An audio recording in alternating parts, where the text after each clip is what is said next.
Hi, my name is Sky and welcome to St. Joseph. He asked me what I would like to see happen in the community in St. Joseph. I would definitely like to see more ways the locals can make money from tourists in stalls or locations. They could show their crafts or anything, so I feel that would be great. Get out there and try to do more things in nature because I grew up, I love to surf, anything to do with the ocean, that's me. And I think people need to just chase some things, doing goals, you get me? My name is Wendy. I would like to see sports come back in St. Joseph. We had basketball. We had a team from area that went really far. And we had a team from Bathsheba, team from Bonwell, Horsell, Cat Road, that are real good. I think then they're Cornwall or something like that. And the young boys used to go to Grant Yallen School like on evenings and play down Lammy's past the court down there and play basketball. And you know everything seems to go downhill. They start then with like netball. They're doing good in netball too. And the netball going down. That's another thing we like to see come back. The sports is what really had the players in life. Football. Every weekend they had football at Grant Yallen School. On a Sunday, we would like to see how they come back too. So, sports, work on sports. Try to get back in sports.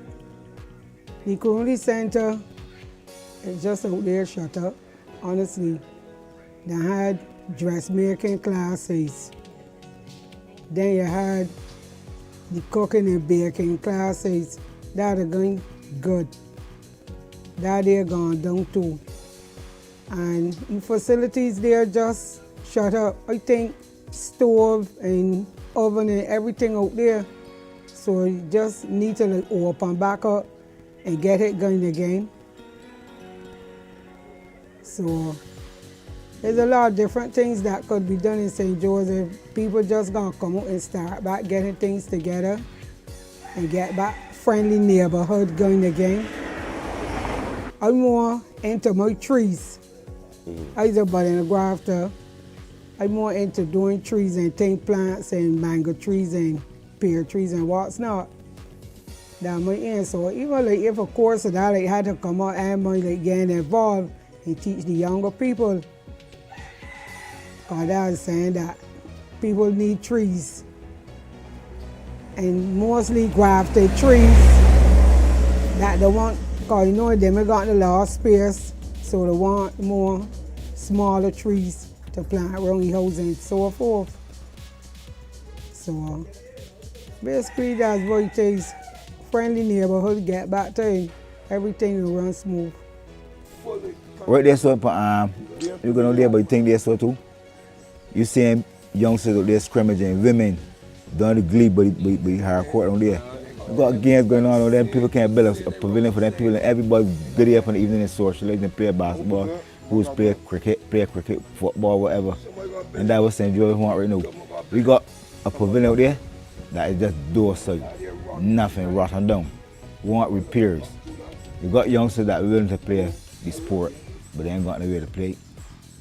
But I said the idea that we got is to open back at the pavilion, set back at the basketball court. There's good few years now the basketball court, they're just doomed. You can't play on it. The rings want fixing, you want lights. We got other communities that got lights and got everything, but we ain't got nothing else out here. And that's what we want. We want help in that way so that we could build back the community, build back St. Joseph, bring it back what it was years ago. Everybody will come in and participate, whether it come to sell, whether it comes to cheer on the men that playing, especially when Thunderbird's playing. You got other teams coming from outside and trying to dominate, but they can't get we dominate because we the poorest and we still on top. And we do that for 4 years straight, St. Joseph. But as I said, the ideas that we got is to assisting the youngsters, seeing that the pavilion, the cricket field out there, so get lawn down, redo, because it want digging up and doing about much better because they can't play no cricket. You may like to play football, but you gotta get somewhere to play football. There's got up by the gymnasium, it's got all over Barbados, it's got by lumber company.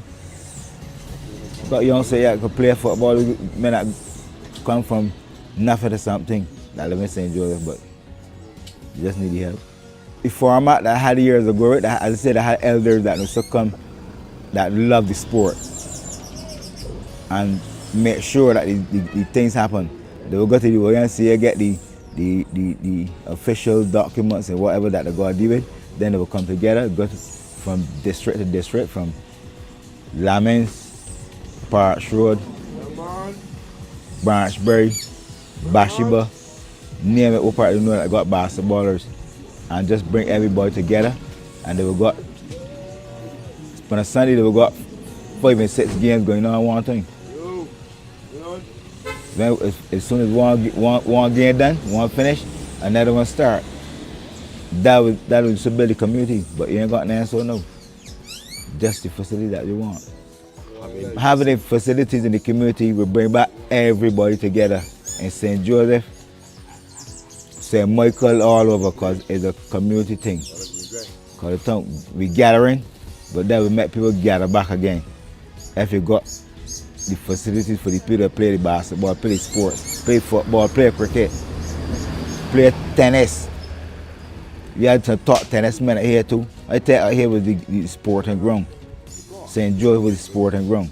You could come on a Sunday, like I said, that you could got all kind of games going on. Even though the cricket, pitching, may see even pitch marbles. That was to bring that a spirit thing too, bring spirits back together. Because the man want to win you marbles, you know what I'm saying? But we need help. The idea is there, but it's just the help now to get everything off the ground running.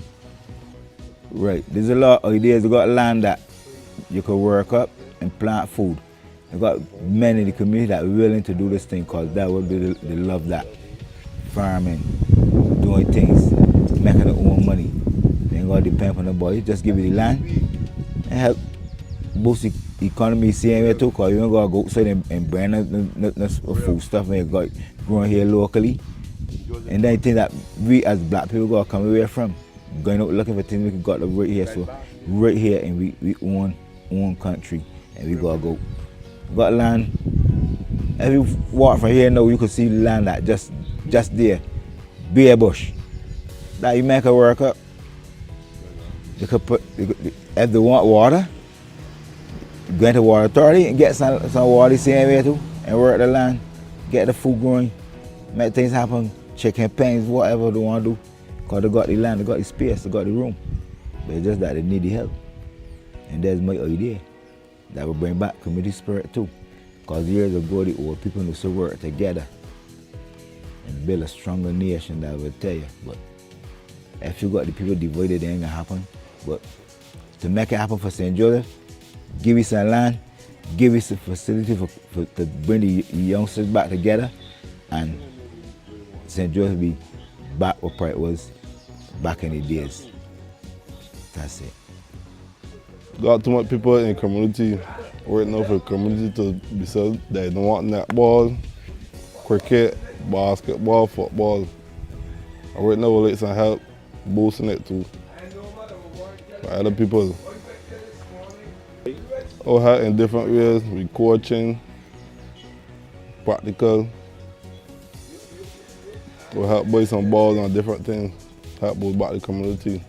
Community want a lifting, man. I got too much youngsters out here. Pavilion want fits in. Football want bring back.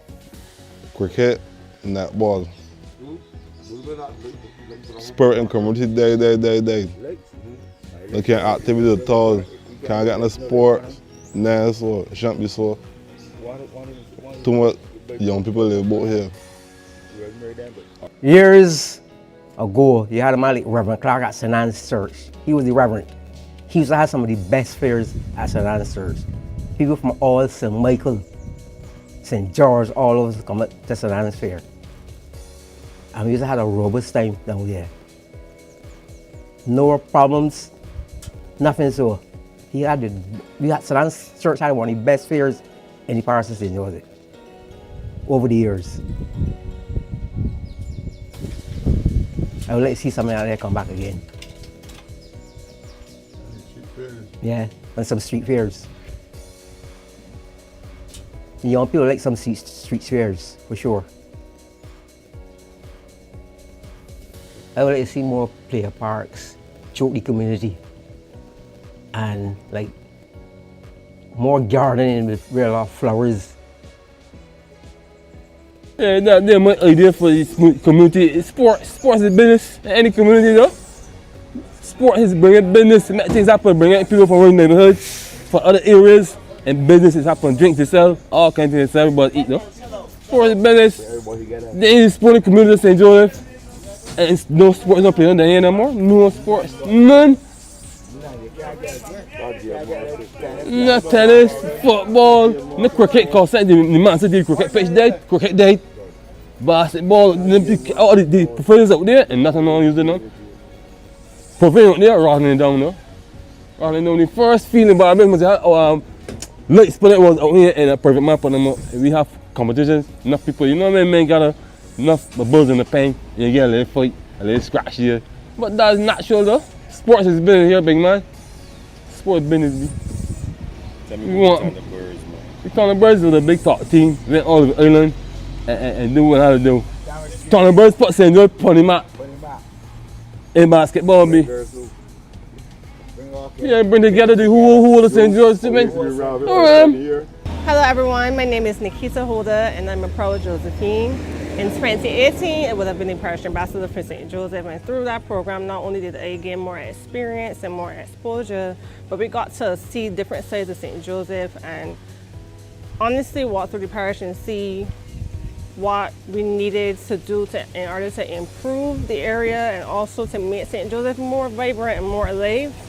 And I think one of the ways, so there are many ways that we could look at, many different things that we could do. One of the ways is definitely community engagement and getting our young people into programs that they could benefit and that programs that they could be able to develop.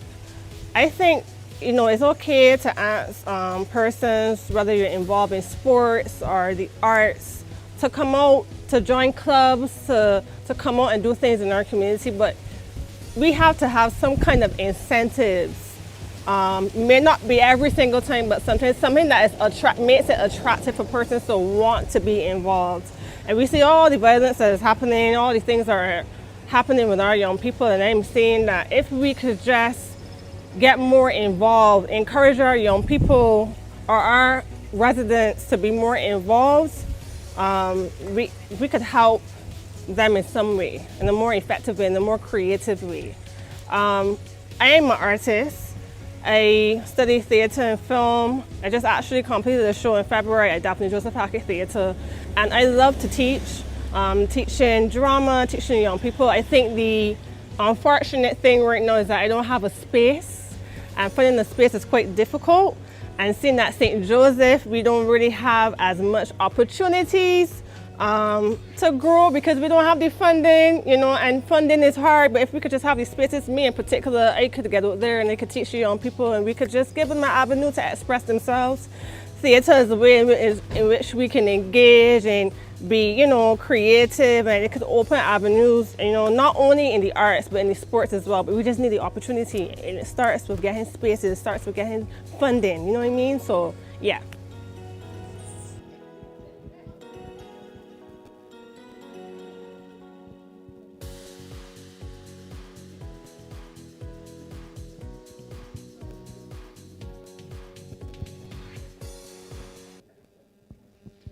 Thank you. So we have a slice of St. Joseph, some of the challenges the parish faces, and some of the opportunities as well. So before we turn over to Alex and look at, before we start listening to your ideas, I want to share something with you. We were going to do it a little later, but in as much as the video focused on it. Selwyn, can you pull up? Move up one screen.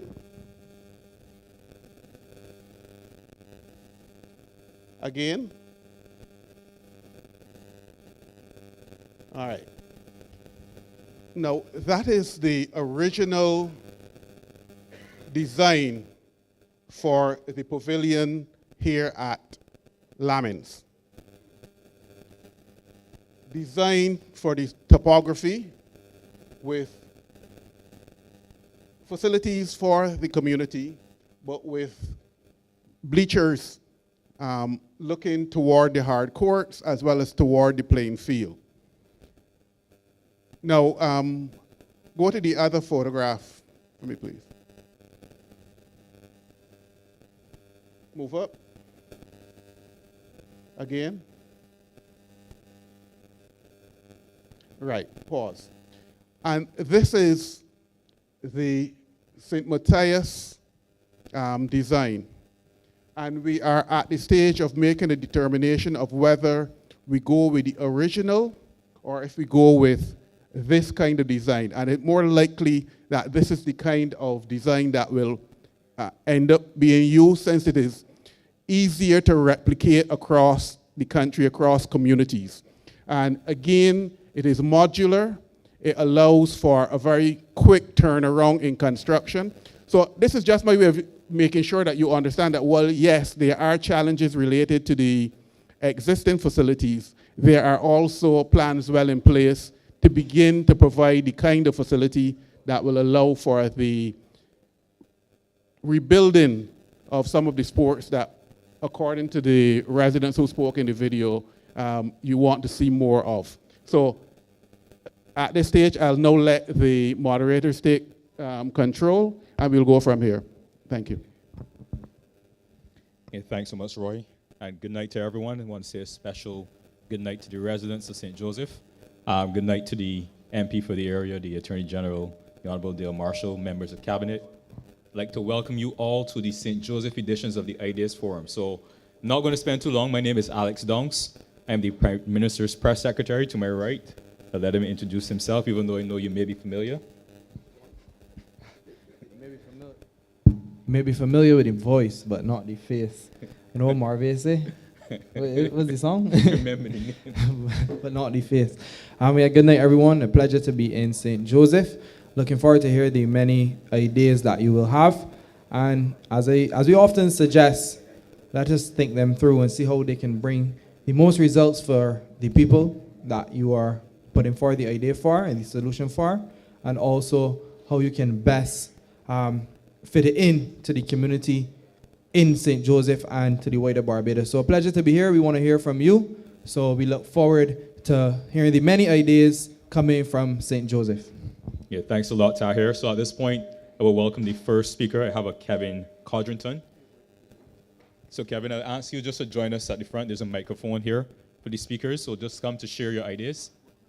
Okay, no problem. I'm getting a sign from the back. So again, if you have any ideas you'd like to share, there's the desk at the back. You can join the PMO team and you share your ideas, and then they'll indicate to you which number you are, and then you'll come and you can make your presentation. So I'll go on to a Kenny Hewitt. And also, feel free, those at the gate. There are plenty of seats up front. So just feel free to come in and join us. Maybe you'll hear something. Maybe you'll feel free to share an idea. You never know. So, as opposed to being at the back and know that it's a little comfortable back there, we have plenty of space up front. So please. All right, we live. Good night. As point of introduction, my name is Kenny Hewitt. I live in Cleavers Hill, Bathsheba. I have been resident there for about 27, 28 years, but my family has been resident on Cleavers Hill since before slavery. I am a St. Joseph person as far as I'm concerned, and I am vested heart and soul. They told me 5 minutes, so I have 2 points that I just really want to get out, so I'll try and make it as brief as possible. Number one is about environment. I live in Bathsheba area. Was an avid surfer, a man of the sea. I have seen in the last 2 to 3 years the most erosion I have seen since I've lived there.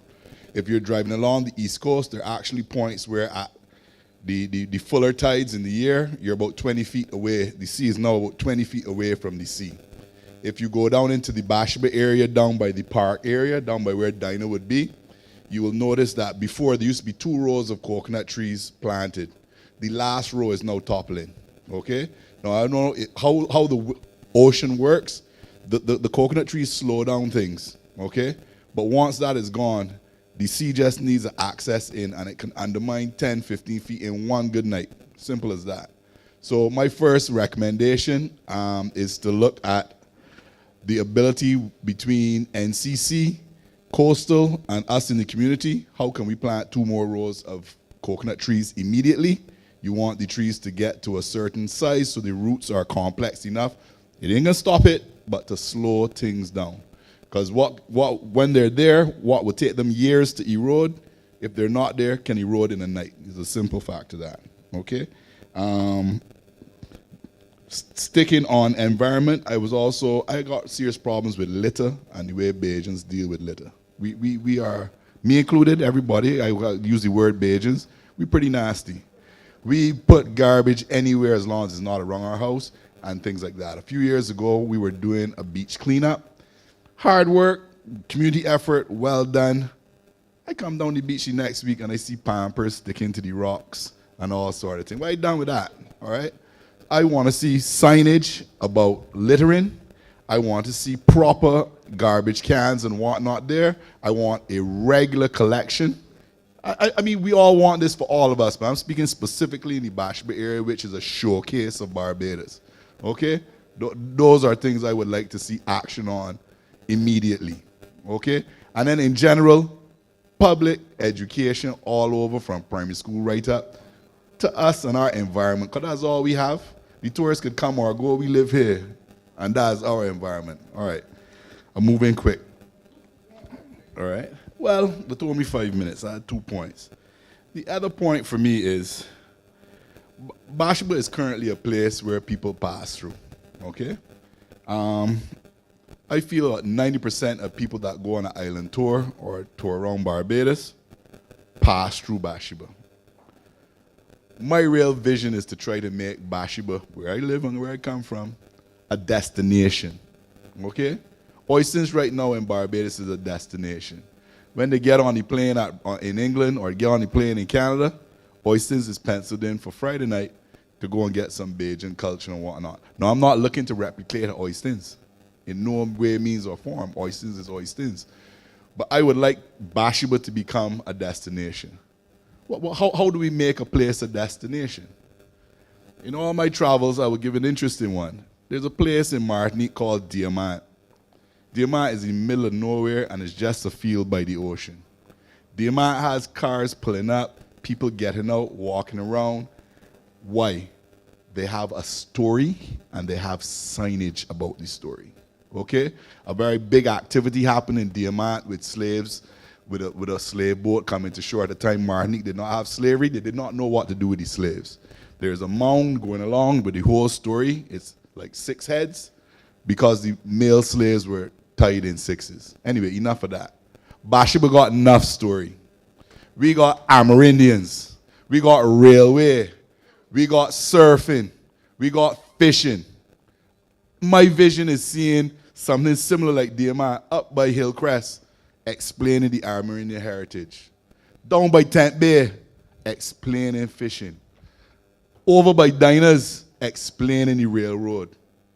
Well, I already got a mock thing out there for the surfing, but I would like something real for Bathsheba surfing down where Bathsheba surfing happens, all right?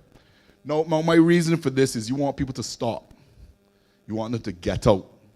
So this is only the beginning of making a destination, but we have to tell our stories, and our stories are important worldwide, all right? After we get the story, I'll tell you, my real dream is to make Barbados the center of all art and craft in Bathsheba, which would be a bit of a change. You have the structure of restaurants there already, but you almost need now something else for people to come out. Also in what I'm looking at, to take things to the commercial end, if we can ever really get where we're going, I need BIDC to start to give a little more help to the vendors that are there. Now, vendors are strange people. Vendors work when they want to. They have their whole concept of why, when, and where. So I'm not telling you to go to someone and hardcore them this way. I'm talking about BIDC working closely with the people, okay? And find out what the issues are. Do you need a little help in some accounting, a little bookkeeping, make sure you're all right? You might not really want to be in something, but can I help you in bettering your display? Maybe we find somewhere to put lockers that people can keep their stuff safely, all right? But ultimately, another thing I would really like BIDC to do is to be able to do a study, Caribbean-wide. What sells? Is it jewelry? Is it photography? Is it whatever? What's the price point? Get right down into it. I want to see some science put in to assist the vendors, okay? And I feel that is me rushing. And the only other thing I wanted to say with the signage and thing I would like to think for making Bathsheba a destination, it doesn't necessarily have to be cheap. Cheap is not always cheap. It needs to be permanent, thought of. BIDC needs to work in conjunction with the BTMI, with the museum, make sure the story is right, make sure the materials are right. You want to build it once, and like Nelson, 100 years, 200 years later, somebody's still reading it. If you understand what I'm saying. At that point, it's no cheap, not expensive. And that is it, folks. I kind of rushed it, but I hope I made some sense. Look, Kenny, I'd like to thank you for sharing your thoughts. Yeah, sit up front. You opened your body strong, so that's good. So I know that we all heard the suggestions he made, specifically as it relates to Bathsheba. I think that's the one that stuck with me. I'm not a resident of St. Joseph, but like he said, people come from around the world, and they come to Oysters on a Friday afternoon or Friday night. Bathsheba has, to me, probably the best views on island. And so I'm sure that, like you, there are many people who feel strongly about, apologies, not probably, I've been corrected. So Tahir, I don't know if you have any ideas coming off of what Kenny would have shared with us. No, I certainly liked how Kenny framed it. And I must commend you for coming up and speaking to those things, especially around the history. And we need to tell the history of each of our parishes. And as what's going on, and we're gathering now as well, these standpipe stories and stuff like that. But for garbage, and this is a national issue that we are facing, because in St. Thomas, they said the exact same thing. In St. Peter's, they said the same thing. And I want y'all to think, as y'all come up here, what are some of these solutions beyond public education, beyond teaching children about not littering, beyond the signage? Do you think stricter penalties should be enforced? And we saw last week in part the bill for more fines, more hefty fines. So as you come up, perhaps that's something you can share, and that's an idea you can share on as well, on what you think can be done, because I think a lot is done already, but how can we enforce it a little better? For me, fines come with enforcement and a whole set of structure, and that's fine. But invariably, you need to make people understand garbage and environment. Let's take mosquitoes, and you need to relate it to them.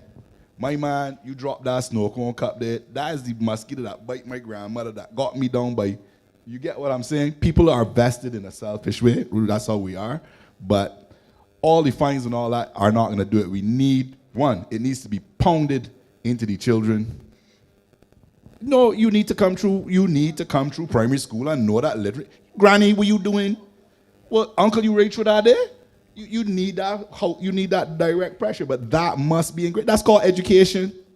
It ain't just all about reading and writing.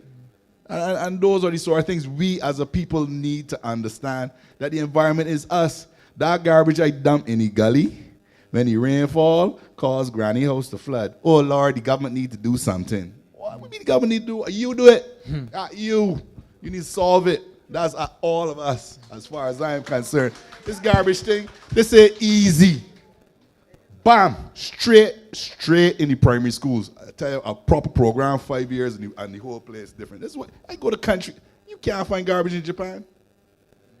You cannot even find a garbage can. Them gone so ignorant. People do not litter. If somebody has something, it goes in a bag and they go home with that. You cannot even find a garbage can and not a. But if you litter, I don't even know if you get arrested. People look at you so bad, you won't pick it up. And before you go, Kenny, I'm glad you spoke on mindset and the culture. In terms of your community development aspect, what are some of the actionable items or suggestions you may have for that community development? I mean, when you say community development, I'm not 100%. Or if it's on the points that I made, I think the community. On Bathsheba, on the point All on right, Bathsheba. let's take Bathsheba. I have been now involved in, let's say, 3 beach cleanups. The first one was the first one we went all in, and I was done with that. I do have a business in Bathsheba, and yearly now, well, last year was the first year, this year we're doing it again. We're having another beach cleanup and an environmental day, whatever. We've put in all the stuff for the bags, the gloves, the this and that. If you come sign up, you get a t-shirt, blah, blah, blah, and you get something to eat at the end of the day as a community thing. Other than that, I've tried to, in our employing in the area, to be youthful, but locals. You saw Sky Greenwich earlier. He's one of our staff. And things like that, I don't mind. I just helped with some of the football in the regathering. I am into football, so I told the guys if they can come with something properly structured, it may not be funding necessary from me, but I sure I could find 5 other men to ask a question to get a little something going. But the community has to structure themselves to accept these sort of things and to work with it. I went to the regathering thing there in St. Elizabeth, and it took me maybe about 20 minutes to start to figure out the youth. That was my fault mainly, because they're different to me. But I got them. I figured it out, and at the end of the day, they were youth, and I could get behind it. But it needed a little more structure and discipline for me to look at a man and holler, look, put a little change in here behind this, and go from there. That is my thinking. Right. So. Thanks again, Kenny, and I really want to commend you for opening strong, because you come with not just ideas, you have solutions, and I can tell you're passionate about the parish and your community as well. So, home for you. So it's home for all of us, really true at the end of the day. Yeah. So thanks again, Kenny. I want to welcome the next speaker. I have Andrew Dixon. So Andrew, the floor is yours. Good night, everybody. If you look and see what I have written, Kenny said almost everything. Say it better? I also want to endorse Kenny and strengthen his point, because from what I have, I remember every Saturday after church, I spent at least 3 hours in Bathsheba Park sitting. And it is so nasty sometimes to see the amount of garbage that people just go and throw all over the park. And I took a couple pictures and I forwarded them to the AG, and and he actually called NCC about it, because I believe the park also need more garbage cans. Because when I look in Bathsheba Park, there's only 2 garbage cans in Bathsheba Park. But one of the things I want to also look at, if you look at the water coming from Bathsheba coming over to the road into the sea, there's no guidance for the water to go into the tunnels. The water just come off the hill and run into the sea. And by doing that, all of the right side of the road is breaking off.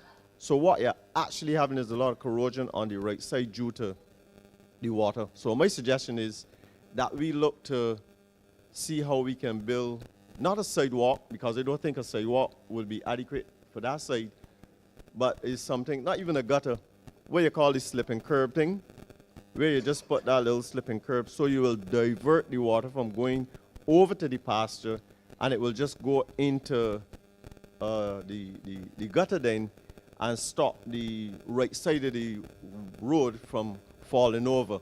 So that was one of my points. During the, the next point is actually some of the vendors spoke to me, and they were saying that they only allow 2 vendors on the Bathsheba part. And I understand where they were coming from, because when the tourists get off the bus, the tourists go to the bathroom, they go to the pasture, they go to look at the rock. So that's an area that actually captured a lot of the tourists.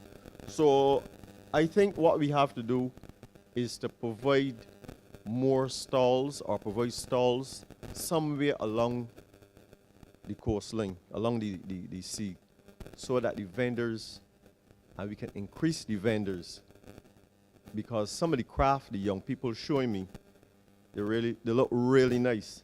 And the people that are actually selling, the young persons that are not selling as yet, the craft that they have in their possessions, out of this world.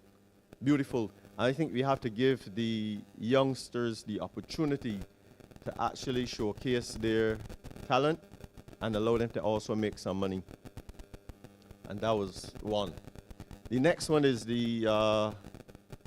I took a look at the gathering, the sporting activities, and I realized that we had a very powerful sporting endeavor.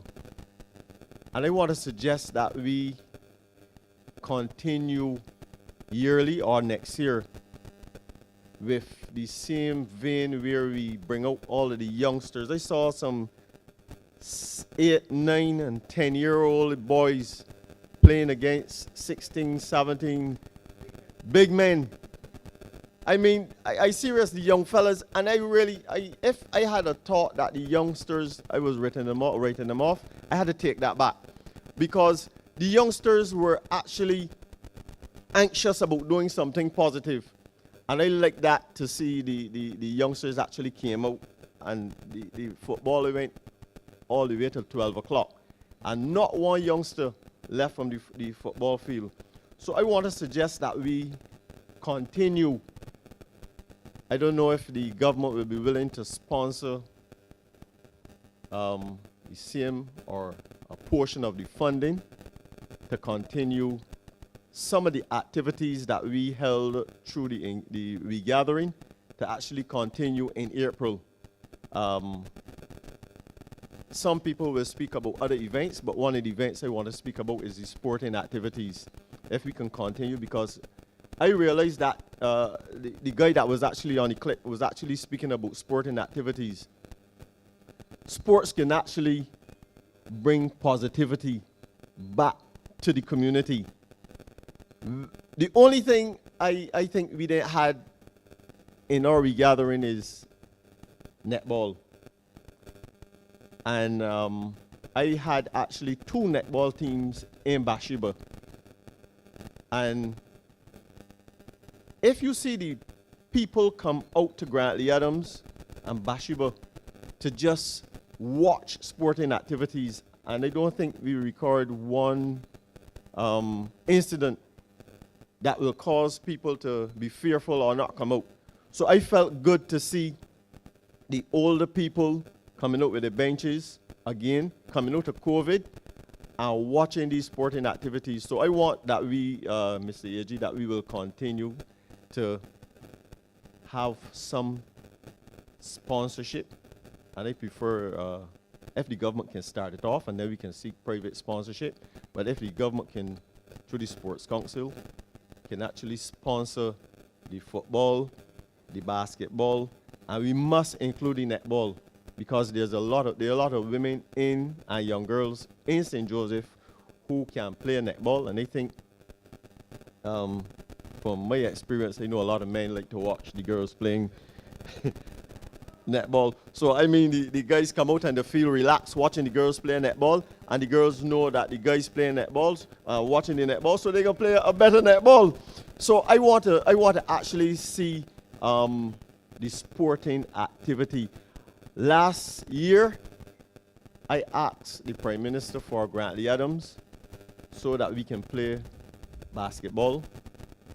At 50, I still playing with the 20s and the 30-year-olds and still keeping up. And we were honored with that. And every night we play at Grantley Adams with free lights. I asked for that, and we got that. And we play every night at Grantley Adams. So I want to see sporting activity in St. Joseph continuing, and bringing out the older folk to actually support the younger people. Thanks a lot, Kenny. Don't go nowhere. I just have a question for you. Sorry, apologies, Andrew. I have a question for you. Because Kenny bring the same ideas, but you can get the questions. So right, go ahead. But it's just a question for you, because you spoke a lot about, like Kenny, a lot about the things that are being done by the youth in the community. So whether it be jewelry or crafts and so on, and the high quality that they're producing these things at. While we were in St. Thomas for the Ideas Forum, we had a gentleman made a suggestion about agriculture, but I would like to see what you think about extending it to St. Joseph in the areas that you're referring to. So his idea was to have a community market, specific day where you invite people from across St. Joseph or across the communities. Bring your crafts, bring your items that you have on sale, and let's display it for everybody to see. So I think that's a good idea, but I was speaking to Matthew, and I think Matthew want to bring that idea because I think he have a broader perspective on that issue. So I think that since you asked that question, and Matthew didn't put his name yet, I don't know if the guys at the back will allow him to come. We have a Matthew in the speak audience. to that. Matthew, are you willing to share the idea that you have, or? Come, Matthew. Well done, Matthew. Come.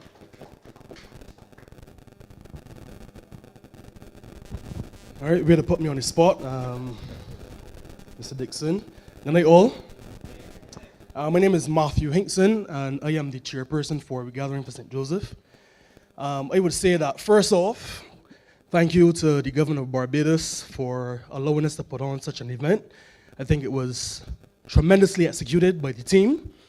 We did 21 events in the parish, all without incident, all beautifully executed, and the community loved it, right? Mr. Dixon spoke about the football.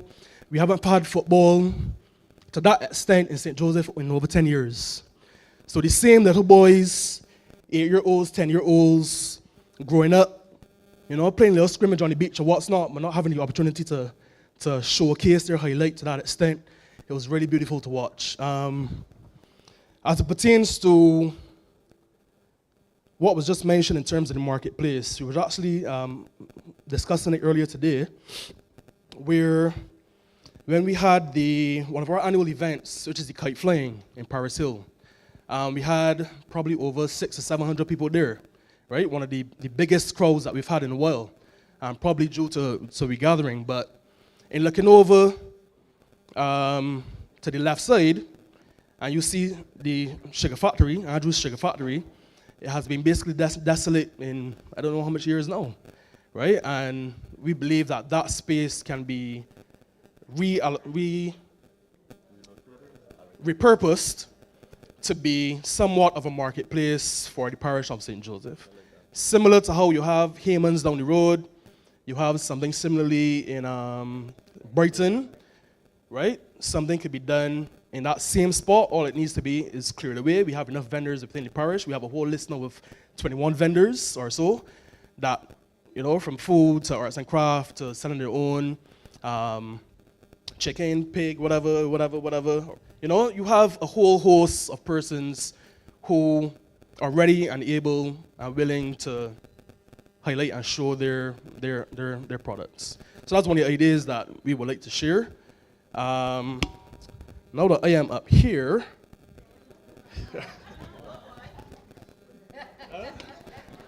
all right, so now that I am up here, when we first started the gathering, we did a motorcade throughout the district.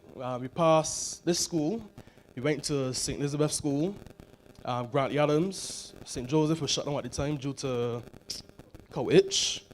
And it kind of hurt my heart to see the condition of St. Elizabeth Primary School. I'm not sure when it's the last time any of you have been to St. Elizabeth Primary School. When I walked up to speak to those kids, the entire school was sitting out in front of me and I thought it was just a class, right? It was that bad. Probably between class 3 and 4 was maybe 8 students, or not even that much, maybe 6 students between class 3 and 4. I've heard of stories of children wanted to move up, but because there's only one child, they got reverted back to the class that they were previously in, right? And that's not right, in my opinion. So something needs to be done there. The school has been, I've lived in St. Joseph all my life, I'm 31 years old, and that school hasn't been repainted or nothing like that in, I can't remember when, So something needs to be done. Not sure if we may consider, I know you had a recent change of principal. Hopefully she can do some stuff there. Very nice lady, met her. But maybe looking at spreading the kids around between this school and St. Joseph's School, maybe, so as to not disadvantage persons. I mean, more logistics and more planning needs to go into it and thought processes.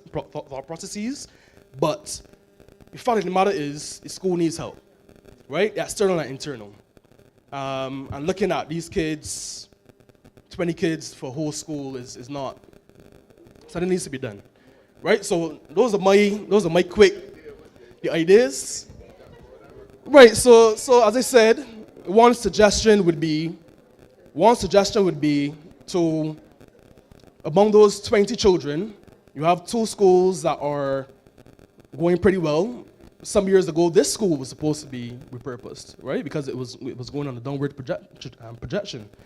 But this has came up now. So maybe something could happen with St. Elizabeth. If not, then you spread out the children amongst this school and St. Joseph Primary School. And that's the suggestion. Of course, you wouldn't now leave that school abandoned. It could be repurposed into something community related.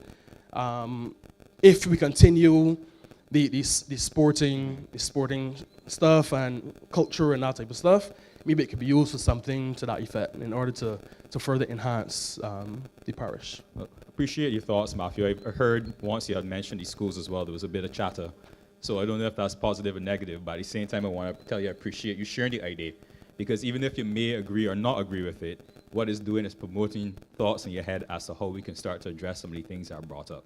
So whether or not, as I said, you agree with his ideas, I commend you for coming on stage, standing at short notice, and sharing your thoughts about how we could improve with respect to the community development, and then some of the things that you've seen in your time when you've been on the We Gathering team as well. So thank you again, Matthew. I'd like to everyone to just give him a round of applause.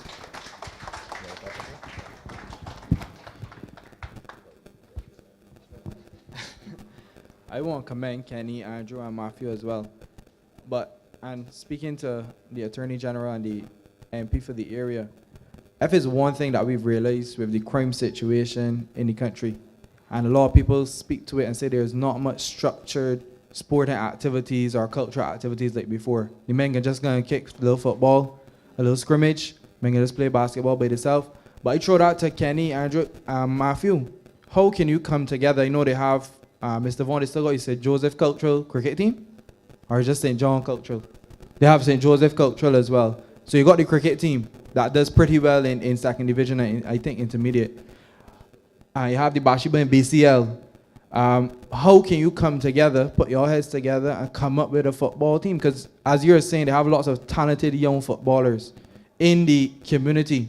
But how can we now bring back that structure, whether it's football, basketball, netball, and create that holistic plan? So don't just throw it out and say that we have competitions. Competitions are fine for a period of time, but you want a structured activity over a prolonged period so that young people are engaged in wholesome activities for a long time. For example, the work Mr. Vaughan is doing, and you see him in the crowd, big at yourself at isolation. Those boys are I can call you out. The work those boys are doing over a period of time is much more structured and wholesome than just having a competition for 1 night or 1 week or 2 weeks. So you got a prolonged, holistic program that they could be in so that they ain't resort into any criminal activities or something like that. So we throw that out. Competitions are fine. I love competitions. Competitions can bring the hype and the buzz that is needed for a shorter period, but we want more long-term, sustainable stuff. So I throw that out perhaps to y'all, and I think that's something that's needed throughout the communities in Barbados as well. So how can you frame that, Andrew? And y'all got the mindsets already. Y'all got the knowledge already. Put it together and see how you could get something structured, especially for football and perhaps the basketball and then, as you said, the netball as well. So that's just an idea that coming from what y'all are saying as well.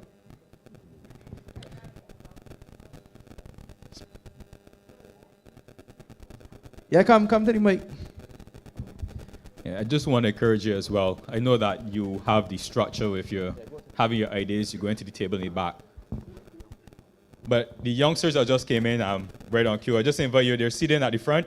So please don't feel shy to come up. We're all sharing ideas as one family, we're one community, you know. So there's a bunch of seating here to your right. You can just come forward.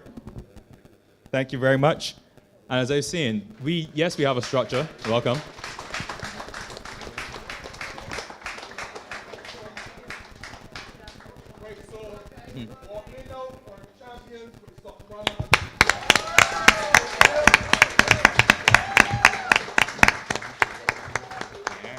You want me to go ahead? Right on cue. So apologies for That's all interrupting. right. That is quite okay. What I was commenting as I'm Carlene Hinkson. What's your name and where you from? Born in St. Andrew, raised in St. Joseph from the age of 6 till adult in Cleavers Hill. And one of the things I was mentioning when you spoke about the sports, I used to manage a netball team years and years ago. Melissa's here, she can tell you, year after year, you're putting in your own funding into uniforms and paying a coach and buying tokens. So it comes down to sponsorship.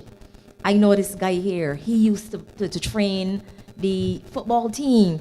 Again, we had a football team in St. Joseph, but it came down to not having the financial resources to keep the teams going year after year. So I'm sure it is something that can be rebirthed, but these things call for financial resources, and that's just a reality. Yeah, so that's the point I was making. It's not that we've had a basketball team, we've had a football team, we've had a netball team. They just all dwindled away because people become disinterested when there's no support, and that's just a reality. Yeah. Why would you ask me to do that? Put together a proposal. No, but the point I want to make is that I get you. there are enough activities, enough teams, enough different sports that if you have a coordinated approach to it, then you're likely to get a better result than a fragmented. Yeah, we can have a discussion on it and send something through our MP. Thank you. Yeah. Caroline? Caroline? Carlene, sorry, Lean. Yes. And You remember me? that issue is not unique to just you. Coming out of COVID, my sport is cricket, and to a lesser extent football. So all the clubs in Barbados face that challenge of sponsorship. But the clubs that have done well in securing sponsorship is the club that has the best structure and the best system in terms of, okay, what are we carrying forward? Who are the players? What are we looking to achieve? You know, what are you getting for your sponsorship? Because companies are not just going to give anymore for giving's sake or just to put the logo on a shirt. What are we getting back? What is the promotion you're giving? So if you could create that structure and that system, trust me, you would get the sponsorship. The clubs, the few clubs, and they could probably count them on one hand in cricket that have done that well, have gotten the sponsorship that they required. So if you could create that structure and that system, I could certainly help you with that. But Roy would then be the next person you could speak to in terms of getting the support perhaps a little higher up the chain. Yeah, and just to add now I am here, what you saw in the month of April surfing, I remember as a teenager in my early 20s, November was the month to look forward to the big surfing competition. Fridays, Saturdays, Sundays, stalls, music, models, everything going on. And basketball by night was a thing to look forward to, Independence time as well. So these things are not new. They just need to be reinitiated and reactivated on a yearly basis. Yeah. Well, Caroline, thank you so much for sharing. What I will say, you're throwing out a challenge. Roy's thrown one to you, and I think you've thrown one to the rest of us, in that there's so many things, institutional knowledge that you, the residents of St. Joseph, had, how things were, how things should be. So I really want to encourage you to continue thinking, not just now, but after the Ideas Forum as well. How you could start to do some of the things like Tahir suggested, putting a proposal together. For you, it may be football. For someone else, you may have an idea. You know, how can we start to structure these things so that by the time we come around next year, we're no longer talking about what we hope can happen, we're talking about what has happened already. So again, kudos to you for coming up. Right. I really appreciate it. It is okay to write proposals, but I have been a civil servant. I don't want us to sit down and write proposals, put forward ideas, and then we don't get execution in terms of the support that we need. Good. So don't make me sit down and put my head together with my team, and then next year, the same time, we still begging for help. Send your proposal. All right. I appreciate it. Thank you so much. Are we? Send it to Roy. And we talking about sports. Barbados Pelicans are 53 for 3 after 8 overs for the persons that like cricket playing in the breakout T20 league. So the next person is, just a reminder for the persons who have now come in, If you want to make a contribution, just register at the back with Darian and your colleague. I'm not sure your name. Just raise the hand at the back. Yes. Shakira. You can register your contribution there and then we'll call you to the mic. So next up we have, I'm getting some feedback as well. I don't know if it's from the mic or if it's just the speakers or what. Mr. Dexter Marshall.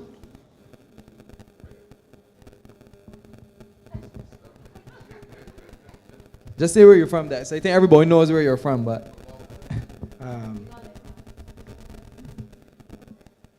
My name is Dexter Marshall. I'm from the other end of St. Joseph, which is Cambridge. I'm here to represent my sports, football. And it really got me out when this regarding St. Joseph came and they said we had football.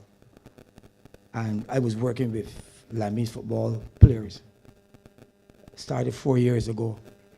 And we used to come here every night, Tuesday, Thursdays, train. They don't want to know about competitions. So when they heard about these competitions, I said to those guys, look, we're going to win this competition. And I was very impressed that actually the Gary had a football competition. And the first night we were in St. Joseph, Bathsheba, I saw some talent that I was amazed that St. Joseph got some talented football players at both levels and everything. And I want to make a solution how we could make this better, how we could make St. Joseph the best football place in this island. Who don't know me, I am the most qualified Brazilian coach in Barbados.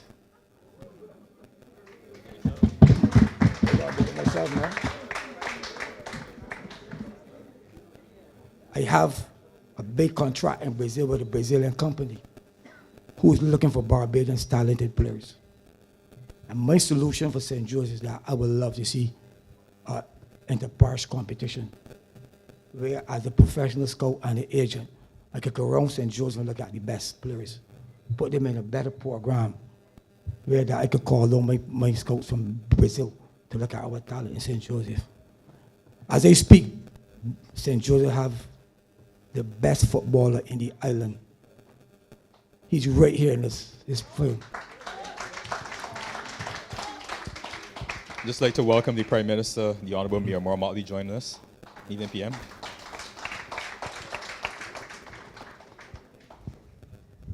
His name is Dakari Marshall.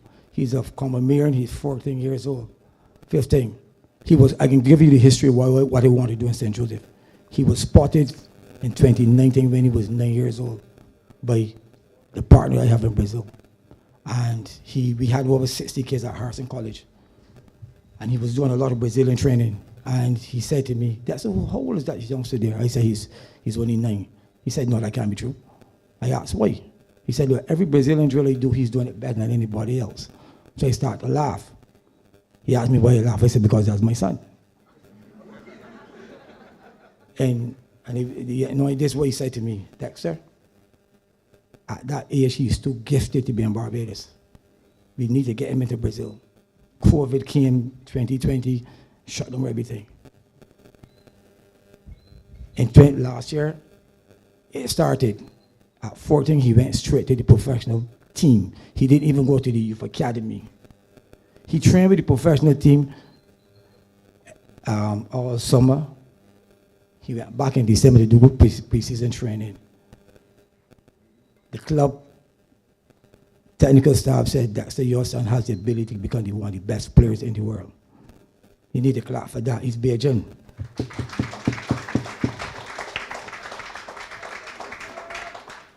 The report, I got back a report, and they will sign Dakari to be a professional player this year. And stand up, let us see you, man.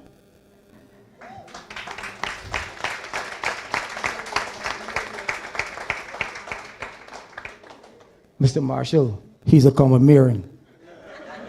So we need right? He's a Comamaran. He's 15. That's the studies. Anyhow, So what I want to do this for St. Joseph and for Barbados in general is that for St. Joseph, I would like to see a program where the footballers are playing football and the parish competitions. I want to use my contacts in Brazil to place Barbadians into professional football clubs. If we can get 50 professional football players in Barbados, our economy is going to grow more. Because these guys in Sambat want some of their money to help feed their families. But if we could get 50 footballers off of these streets, we've done a lot.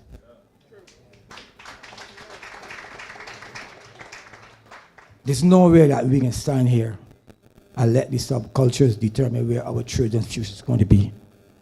We, as the leaders, from top to bottom, have to be very vigilant. Give our young people a chance to do what they love. And I am willing to implement this program through St. Joseph. I know it's going to need some funding. I said St. Joseph. But it has to. It can start from here, then it can spread all Barbados.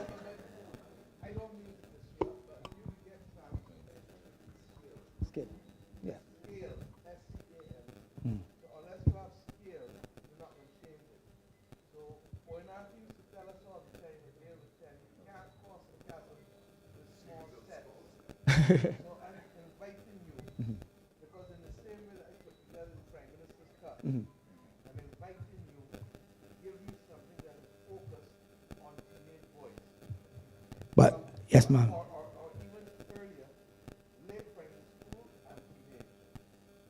If you could remember, ma'am, a couple of years ago, that's what you said to me when you were with the only person that funded me to travel to Brazil to become the coach. Is that when I return to Barbados, and that's what I'm going to do. I'm going to take your advice and work with primary school to secondary school.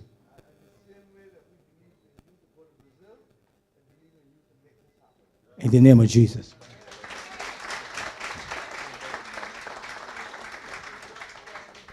Yes, sir.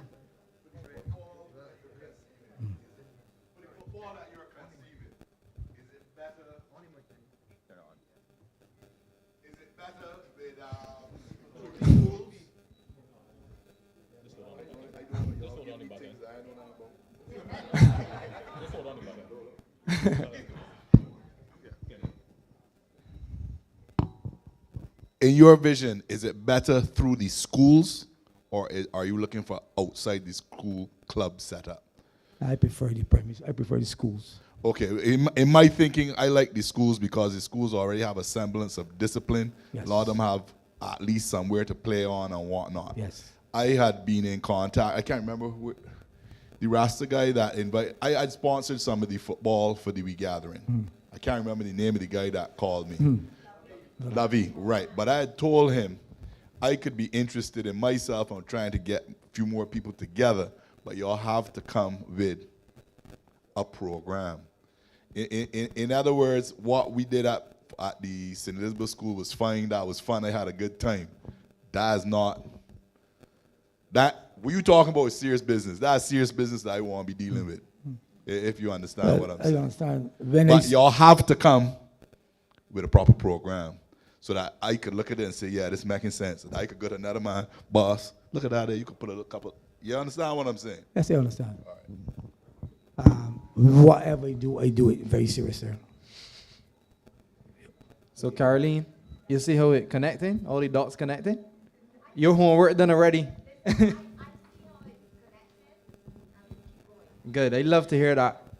Give yourselves a big. This is the best ideas forum so far. Begin the ideas, the projects, the solutions. Everything all in one. All in one. This is St. Joseph community vibes. This is the era here. Big up yourselves for sure. Give yourselves a big one. No, another round of applause for sure. So a little earlier we had a little impromptu discussion with Matthew. I'd like to do that just again.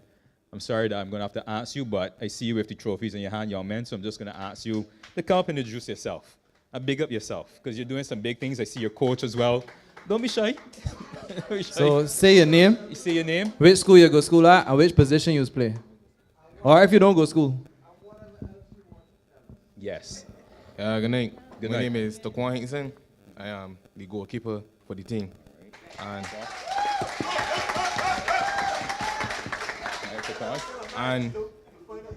in the final game, we won, and I think that the team actually did what we were supposed to do in that tournament, and that was focus on winning. And for the rest of the players, I thank y'all for coming out, and the whole of St. Joseph for coming out tonight. For y'all, show y'all all my respect, and thank you very much.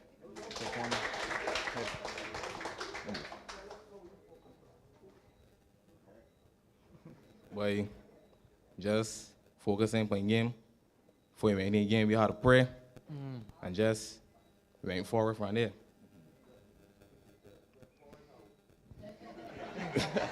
The coach gave you certain instructions, like Yeah. So before the last game we played, the coach was telling me about give me a couple of tips on goalkeeping, and so it was before it was in the bar standing up, and it was not getting out tap the ball or anything. So I realized it make a change when I started to do it, and then we went it on the field. But the training was there too. The training was there too. So every evening, some evening the coach don't be out here, but 4:30, 5 o'clock, fellas here all the way when you pass up in the evening.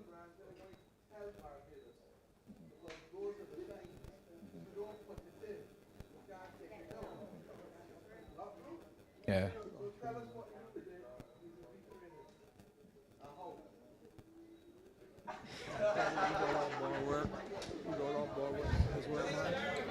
Sorry, so upon the evening, we will come.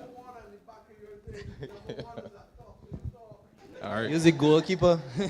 All right, so for the training, we will come out on the evening, do a couple of laps around the field, then ball passing. Then after that, we will get some cones, maneuver in between them. Then we would play a little session between one another whenever the time is available for it. So, I don't know what to say. Mr. Goalkeeper, Mr. How? Repetition. Yeah. I think at least 2 days a week.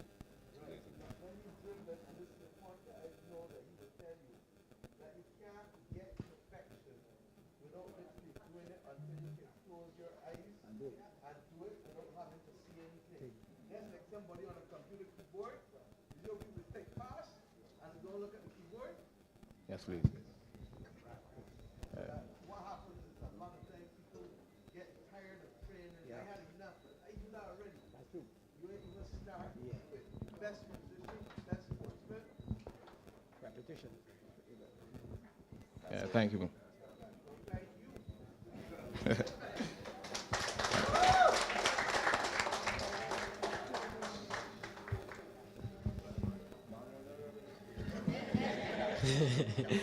Good night, everyone. My name is LaRon Goodrich. I am 18 years old, and I go to school at Derek Smith. The Derek Smith Center and Vocational Center. What I can say is that, as Miss Mia said, the Honorable Prime Minister said, practice is key. It doesn't mean that practice really doesn't mean perfect. It leads for improvement. It leads for improvement. So the more we practice, the more we improve. And on the day, yes, the coach taught us, tell us what to do, what we had to do, what we had to do on the field. He taught us and tell us what we had to do off the field to prepare to go on the field to do what we had to do, the work we had to put in.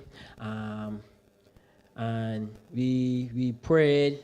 We thanked the Lord that we got where we was at the day. You know, a big pastor had a prayer for the team. Had a prayer for the team, but you know, it's good that I'm seeing a lot of improvement and a lot of things being done. I don't know if I can say it, but it's sad to say that we had to win this tournament to see that things had to be happening and stuff like that. Honestly, that's just my point of view. It's sad to say that things had to happen. We had to win this tournament for things to start to happen. Things should have been happening every second. This tournament shouldn't be pushing nobody because we won this tournament. This thing should be doing. Things should be happening. We should see everything improving. The pavilion, it shouldn't be where it is right now. That should have been dealt with every since. Every since. We shouldn't be winning. We shouldn't go win a tournament for. We shouldn't go win a tournament for a pavilion to get fixed, for people to come out, for people to start supporting us. Come on, we shouldn't be doing all that. We should have been with this. People should have been come and support, and we shouldn't go win a tournament. This should have been done every since. Everything should have been dealt with earlier. Earlier would have been a lot better.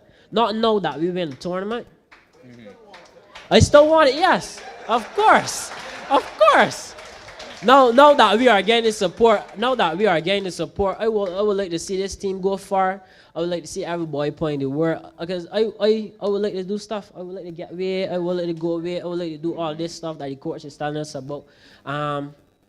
Honestly, Barbados is a great place, but they have more opportunities out there. You can't stand in one place. All right. And as saying that, I thank you everybody for listening. My name is Laurent Goodridge again, and good night. Thank you so much, Ramel. All right. You have anyone else? All right. Hey, I want you come. Hey, don't make that the mic. No. Yeah, good night. Good night. Yeah. State your name. Most of the people here know me. My name is Joshua Blackman. I'm 19 years old. I go to the Barbados Community College. Realistically, initially I wasn't planning to play in the football tournament. Well, no, let me not say that there. No, I wasn't planning to play. I didn't know about the tournament to play in the tournament. So after the first session down St. Elizabeth, the fellas reached out to me and was telling me, well, to play 2 games down St. Elizabeth, and I want everybody come out to play the couple knockout games we got at Grantley Adams to lead me to winning the competition. So first off, I would like to say a big shout out to Hillary Austin, because he's who started. I got also give a big shout out to Coach Dexter, because he used to come out here after every day working. I used to see him down all spring working every day in the sun, to help me to push the football further. I would like to first, So thank you to both of them for supporting the guys, playing the same uniform right going on my back right now, playing. But I just want to say again too, the same competition, the night, I remember the fellas went out there, and I remember beforehand I was starting to carry. Realistically, we could win this competition, Like, I watching these fellas play football, and they can't play the football that we play. We play, like, as I didn't say we come out here, they say 2 days a week, but from where I can remember, we must play every day. Every day we playing football. Every day we playing football, and it's like them is teams that only come together for the competition, but all we grow up with each other. Are we playing football for years together? So I tell the fellas that we got it in we to win the competition from the start, and that's what we went trying to do. That's why I listened to what the coach was saying, because he and Hillary, they so believe in us, and I want big up all the supporters that I ended up seeing that night as well too, that come on and support us, because we were playing. You start the Thursday and finish the Friday. I remember Friday morning, 1 o'clock, outside cold, they tired, eyes droopy, and they playing football. Would have never imagined it. So I just want to say thank you to all the Josephine, as a Josephine myself, who grew up in Thor's Corner. Yeah. Just want to say thank you for all the support, and hopefully, you know, on to greater things. Just want to thank God for small mercies. We was able to win the competition. Yeah, thank you.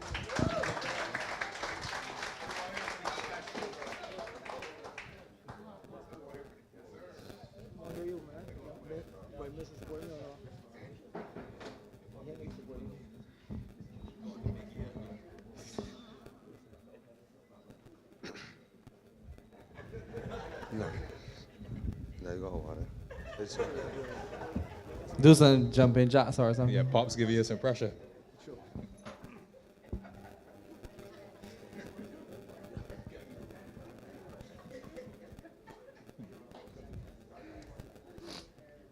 Good night. My name is Courtyard Marshall. I am 15 years old. I attend the commerce school.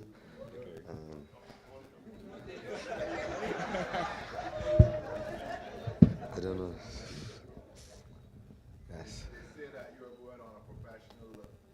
What is the difference in training? What is the difference in the discipline? What is it that's different from playing in the back of the guys? And what is necessary to go to the next step? First, in Brazil, they play with more intensity. 5 days a week.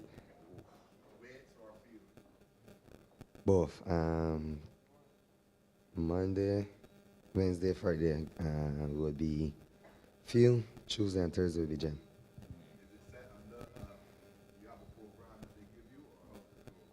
Yeah, there's a program. They come and set it out. You have to go through, and you repeat that every day.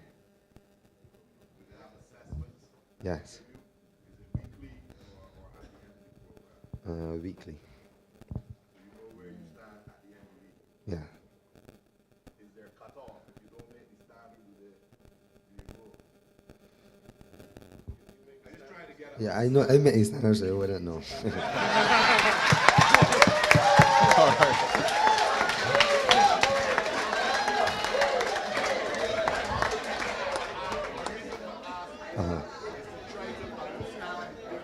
Oh.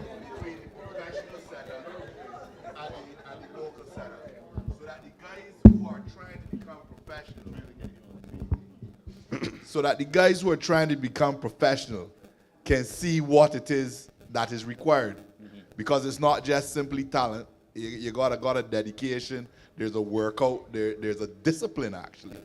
You understand? So I'm just trying to squeeze that out of you for my own knowledge and for all the rest of the people as well. That's really it.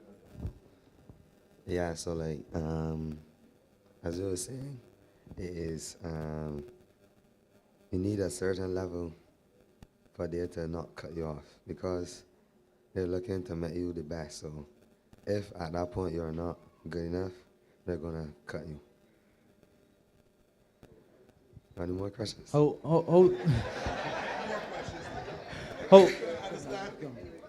did you feel? How did you feel when you won that night? How did you feel? What was the emotions like? Honestly, I felt great. I actually come out with the team. The team actually pushed me to do better, and like we actually executed the plan. And what position you was playing? Left wing. Left wing. So you quick. Yeah. Fair enough.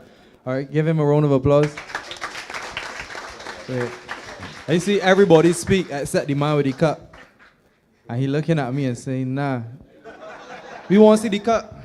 Show, just raise the cup. Everybody come to the front and take a little picture with the cup, man." And the Prime Minister's pointed out 2 more that want to speak as well. So come on, give everyone a round of applause, man.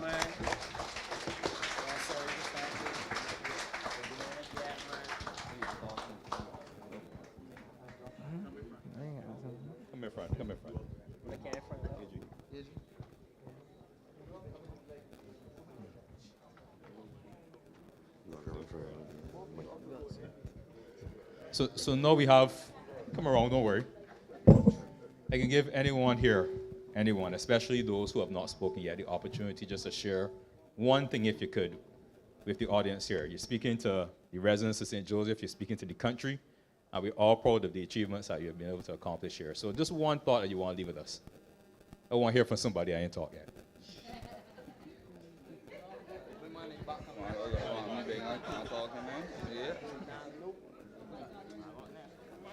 Yeah, don't be shy, come on. No, I will give you a microphone so you don't have to come to the one. Just come so everybody can see you. Who's the captain?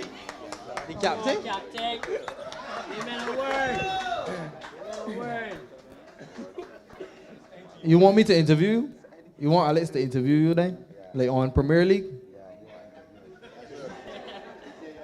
How did you feel? How do you feel winning?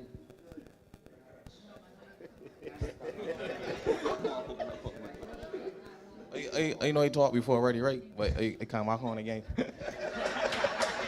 So we felt great after winning that tournament. And they didn't want to do it, but the goalkeeper can't forget about me. Right. Really and truly, I feel that St. Joseph, like sometimes the residents, the people that live in the community, like we would like to see y'all out more often to like more events that the youngsters holding. Like that would give us like the encouragement that we need to keep going forward. So I think that the football and cricket and stuff, like sports, should really come back to St. Joseph to keep some of we, like the kids, occupied and off of the road.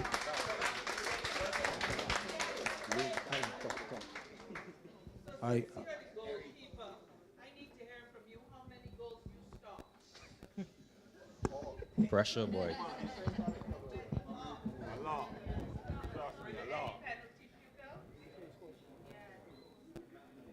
Yes, please. Yes, please. In the finals, when it was like last minute, somebody hand the ball in the box and they had a penalty, and he stopped it.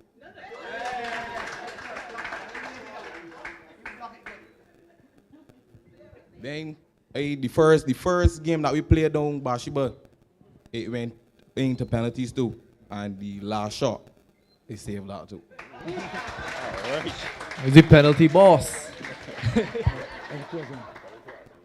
In closing, come back here, Dickery.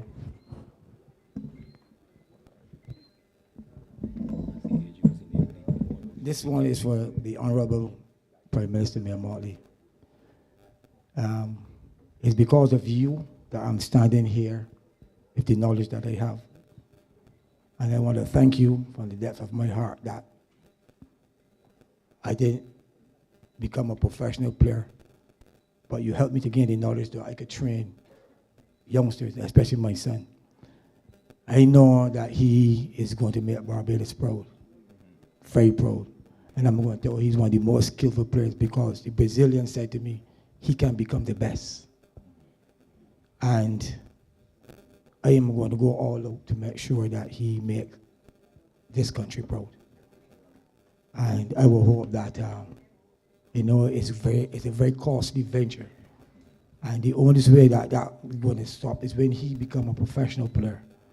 But I want you to know that, come this September, he will be signing a contract for the Youth Academy.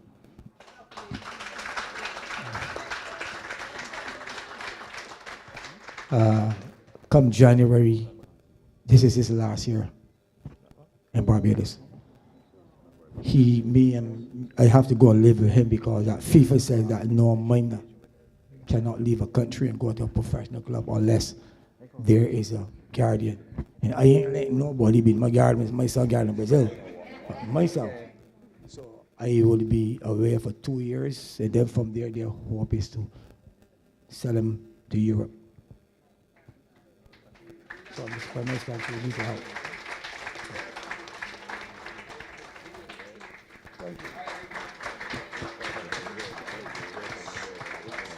Well, no problem. I really want to give a hand to y'all young men. You're doing some positive things. You're bold, you're brave, you're well drilled, as I could see by your coach. So kudos to you, and I'm sure that you'll be an inspiration for many young men and young people across the country who love sports and everything else. You've done well. So thank you for coming up at short notice. Well done. I think your name the Thunderbirds. Thunderbirds, that's correct. Somebody tell me that's the name of the team. Well, good.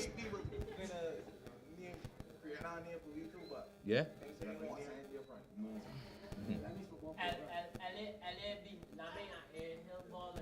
Ballers. All right. I love it, man. So you got the name of the club already. Name of the club. And as you were speaking there, one idea came to mind. You know the Prime Minister's Cup is this year, and it's mostly for clubs.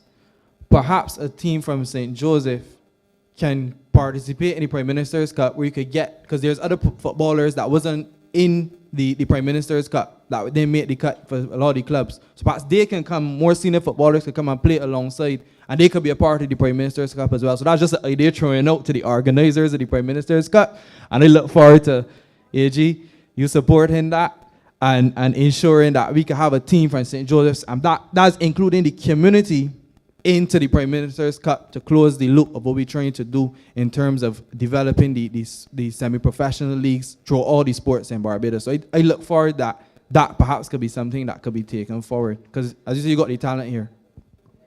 It's a great idea, Tahir, and I want to thank everyone. Give me a round of hand. Give me a round of applause. I want to thank everyone who shared ideas tonight, those who were scheduled to speak, those who heard the ideas and they felt that spark in the mind, came up and they had the bravery to come up and share with themselves, and especially the team. You've done well, so I hope you remember tonight and continue to take it with you. So, no, initially we had a Kevin Codrington who was scheduled to speak. I don't know if Kevin is here as yet or he's willing to speak. No? Okay, no worries. So Roy, I'll hand it over to you. Thank you very much, Alex. Before Prime Minister speaks, the gentleman, the youngster footballer from the community college, what's your name again? Joshua.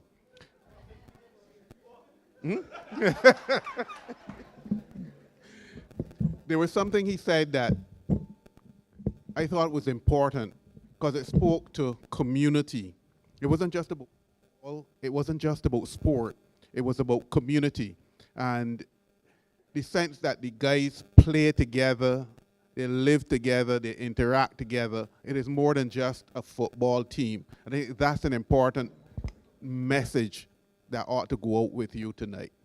Now, since we started Ideas Forum in January in St. Lucie, we have tried to bring to the audience a sense of where government is going in making life easier for citizens.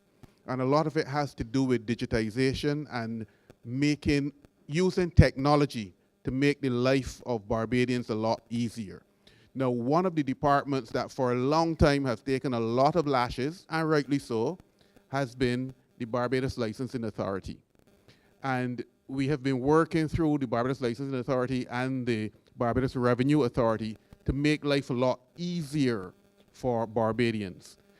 We are going to show you a video, now it's a very short video, of one of the changes that has taken place that is supposed to help you to take away the long lines that now operate or had operated at the Licensing Authority for a long time and renewing the registration of vehicles. This is now an electronic process, just like how you can log on and get your certificate of character, police certificate of character.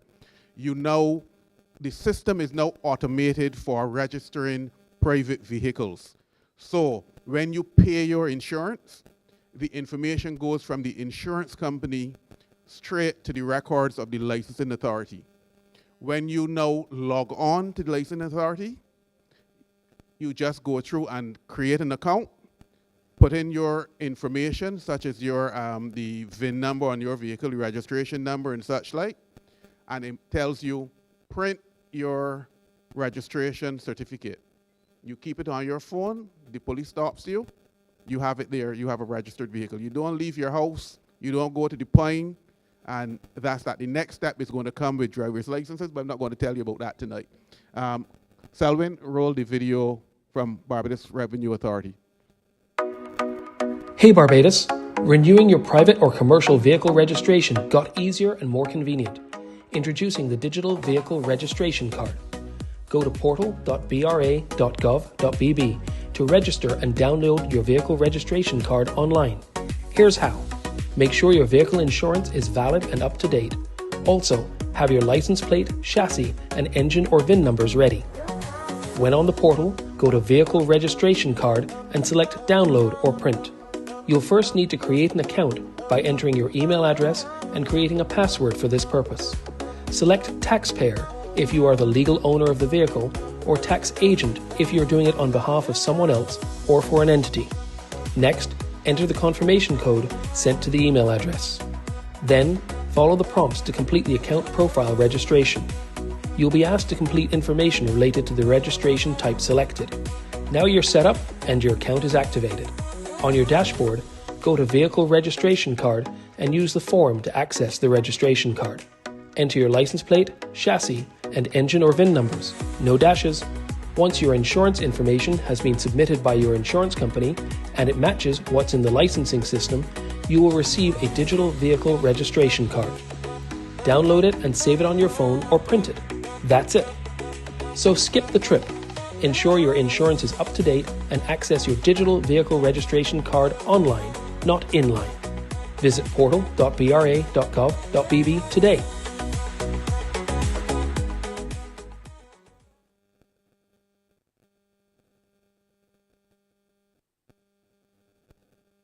Prime Minister wants to say a few words, but we're going to put her on hold for a minute because apparently there are some other people who want to make a contribution, have some suggestion.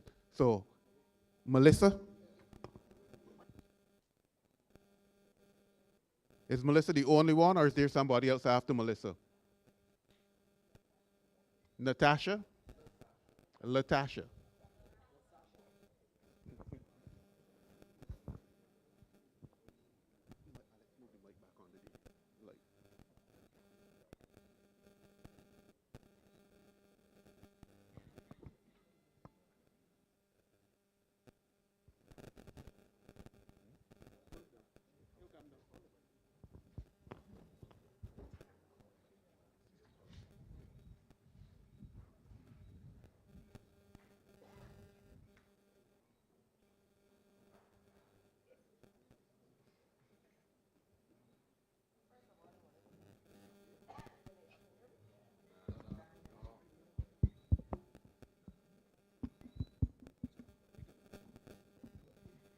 All right, good night, everybody.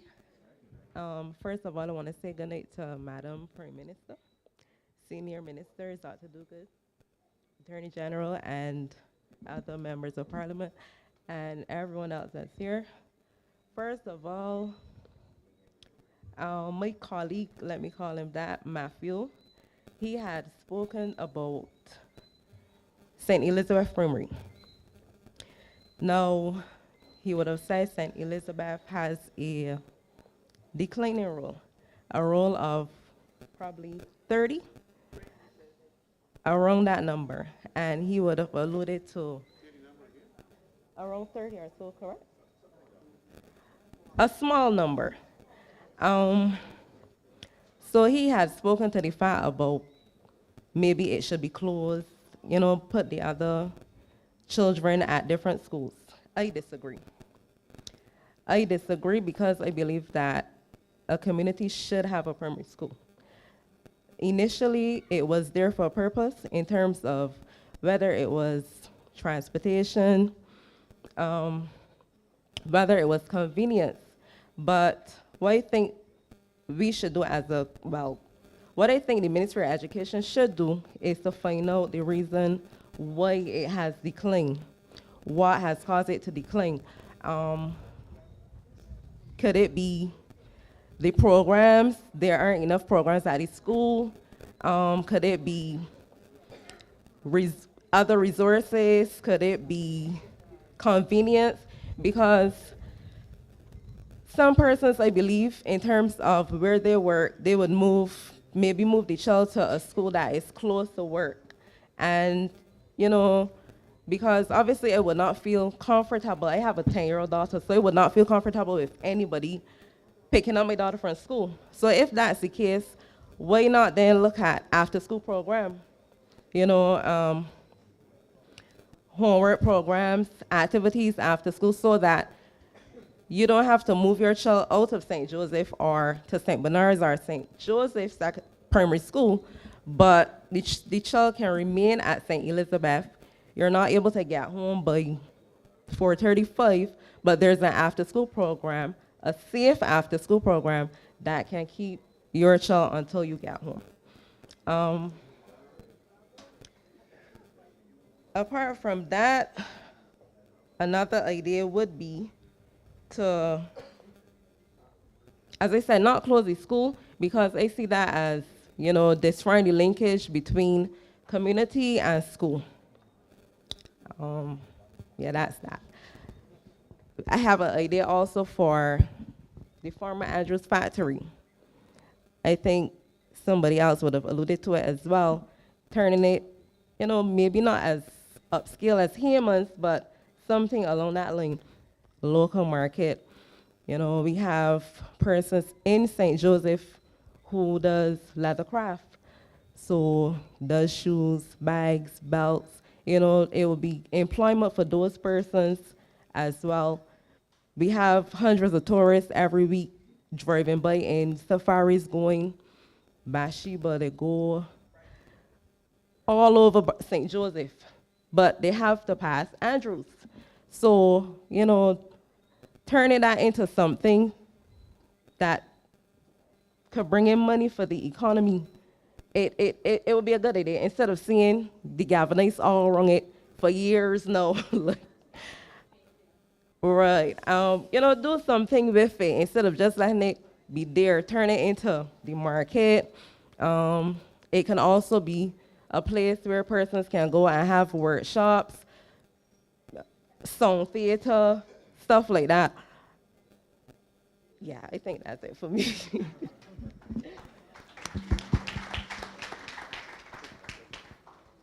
I believe we have a next, LaSasha. Said it correctly, LaSasha? LaSasha, okay, but the floor is yours, LaSasha.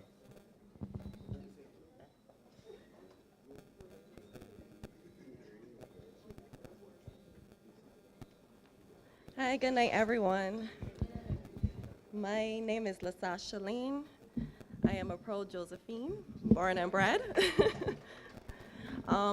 Was a part of the regathering committee. Our activities for the month of April, I would say, was well attended. We had a lot of activities. Our month was adventure, so indeed we had a lot of adventure. I can speak for myself as well as the community when I say that it was an excellent month. Our regathering activities have shown how community initiatives are very important for the community, that engagement. We had our fun day at Grantley Adams School with the community. It felt so good to see persons, young and old, getting out there and the entertainment was great, but getting out there and being involved with each other. So that is something that I would like to see bring back to St. Joseph. Our activity in Bathsheba, we haven't had activities on the east in a very, very long time. So bringing back activities on the east, this is something that I know that we will look forward to. It would be a pity to see another 5 years go by without something like regathering. So I would like to bring forth the idea of, even if it's not a whole month full of activities, but if we can have at least some activities funded by the government, where it could be cultural, it could be sporting activities, that we can get persons out there, get the community out there, get young persons involved as well. So that is something that I would like to see going on a yearly basis, if that can be funded by the government. Another thing that I want to mention as well would be, I have someone from the diaspora that would have sent in their idea to me, so I don't want to go without mentioning her idea. And she would have mentioned staying active is essential for maintaining good health especially for those persons up in age. So she's asking what staff senior centers or daytime exercise programs are available throughout the parish that provide accessible options for older adults. So those persons up in age that they can still come out and have some, say, yoga activities or some kind of activities that get them out of the house, that they will still be involved as well. Thank you, LaSasha. You were here first, but you shared some of the good ideas at the end, so I appreciate you coming up and sharing still. No problem. So just a last count, is anyone else would like just to share an idea that you've had, probably burning deep down that you want to tell us? Going once, going twice? Sold. So I just had it over at this point to the MP for the area, the Honorable Dale Marshall. I'm sure, of course, he is no stranger to you. He's coming with ideas as well, I'm sure. No. Let me thank you.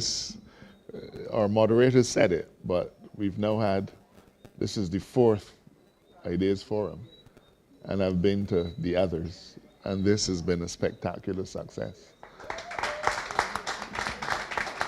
And I'm so pleased to be able to have another generation of Barbadians. In our quiet moments, we worry about where Barbados is going. And these fine young men who were brave enough to stand before us, and they took a little bit of coaching and a little bit of encouragement, but it demonstrated to us that we really have tremendous talent. And St. Joseph has tremendous talent, and we're all so proud of you.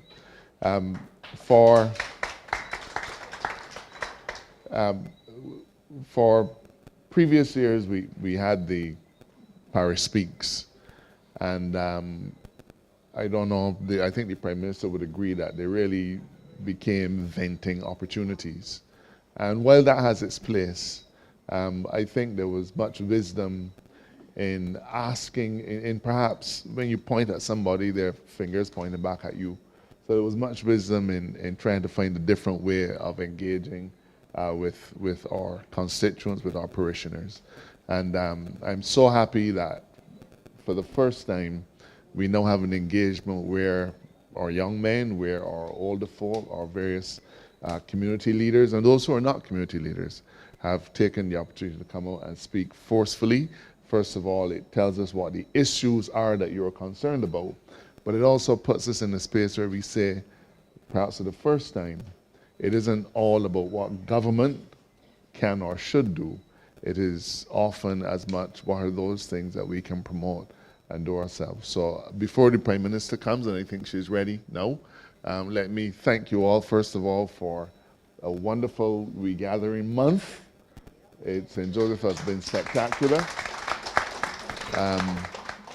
I want to publicly thank all of the members of the team. And LaSasha, I am so very much in agreement with you that we shouldn't wait another 5 years or another 4 years to have a regathering. April is now ours, forever. And we have to find a mechanism. Don't know how we can fund it, but we need to make it our business that April of 2026, that we find a way to do some more gathering. You guys did a great job, and I thank you from the bottom of my heart. Prime Minister?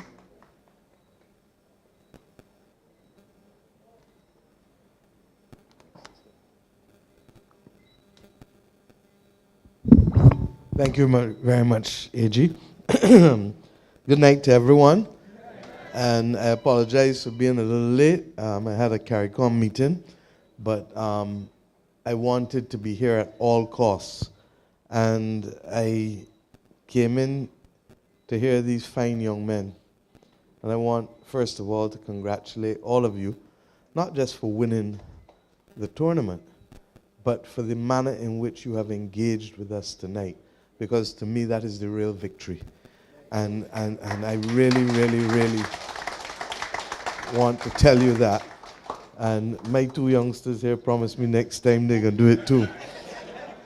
And I say so because one of the things that we have to master as a people is the ability to look in people's eyes and speak. And if we can do that with confidence, we don't have to agree on everything, But if we can articulate how we feel and do so with respect, then that is a major, major, major step. I'm going to share a story that I have shared publicly before, but I feel moved to share it again tonight. When I was about your age, 15, I went and did one of those summer jobs. The one problem was I never got paid for it. But don't mind, because that is part and parcel of it too. And my uncle Elombe was at the NCF at the time. I remember 15, 16, something around there. And it was stage management. So it didn't matter whether you weren't getting paid, because you just wanted the excitement of being in the do.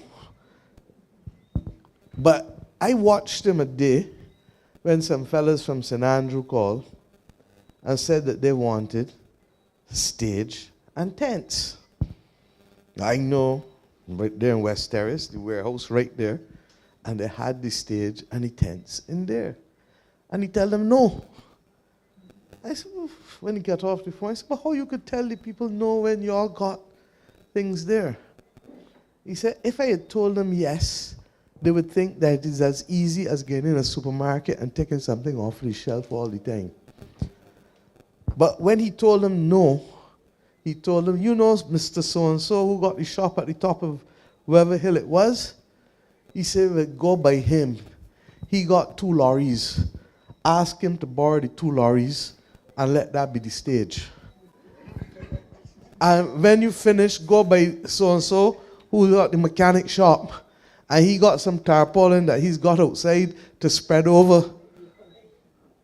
Ask him and borrow the tarpaulin from him.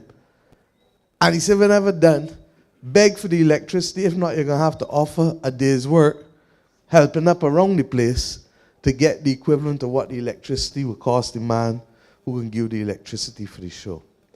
I give this example because the one thing he taught me then was that what was more important than giving the kids everything off the shelf, which government can always do, was that it taught them first the art of self-reliance, but secondly, more importantly, it made people who would not normally talk with each other learn to talk with each other across generations, and in some instances across the country, across different classes.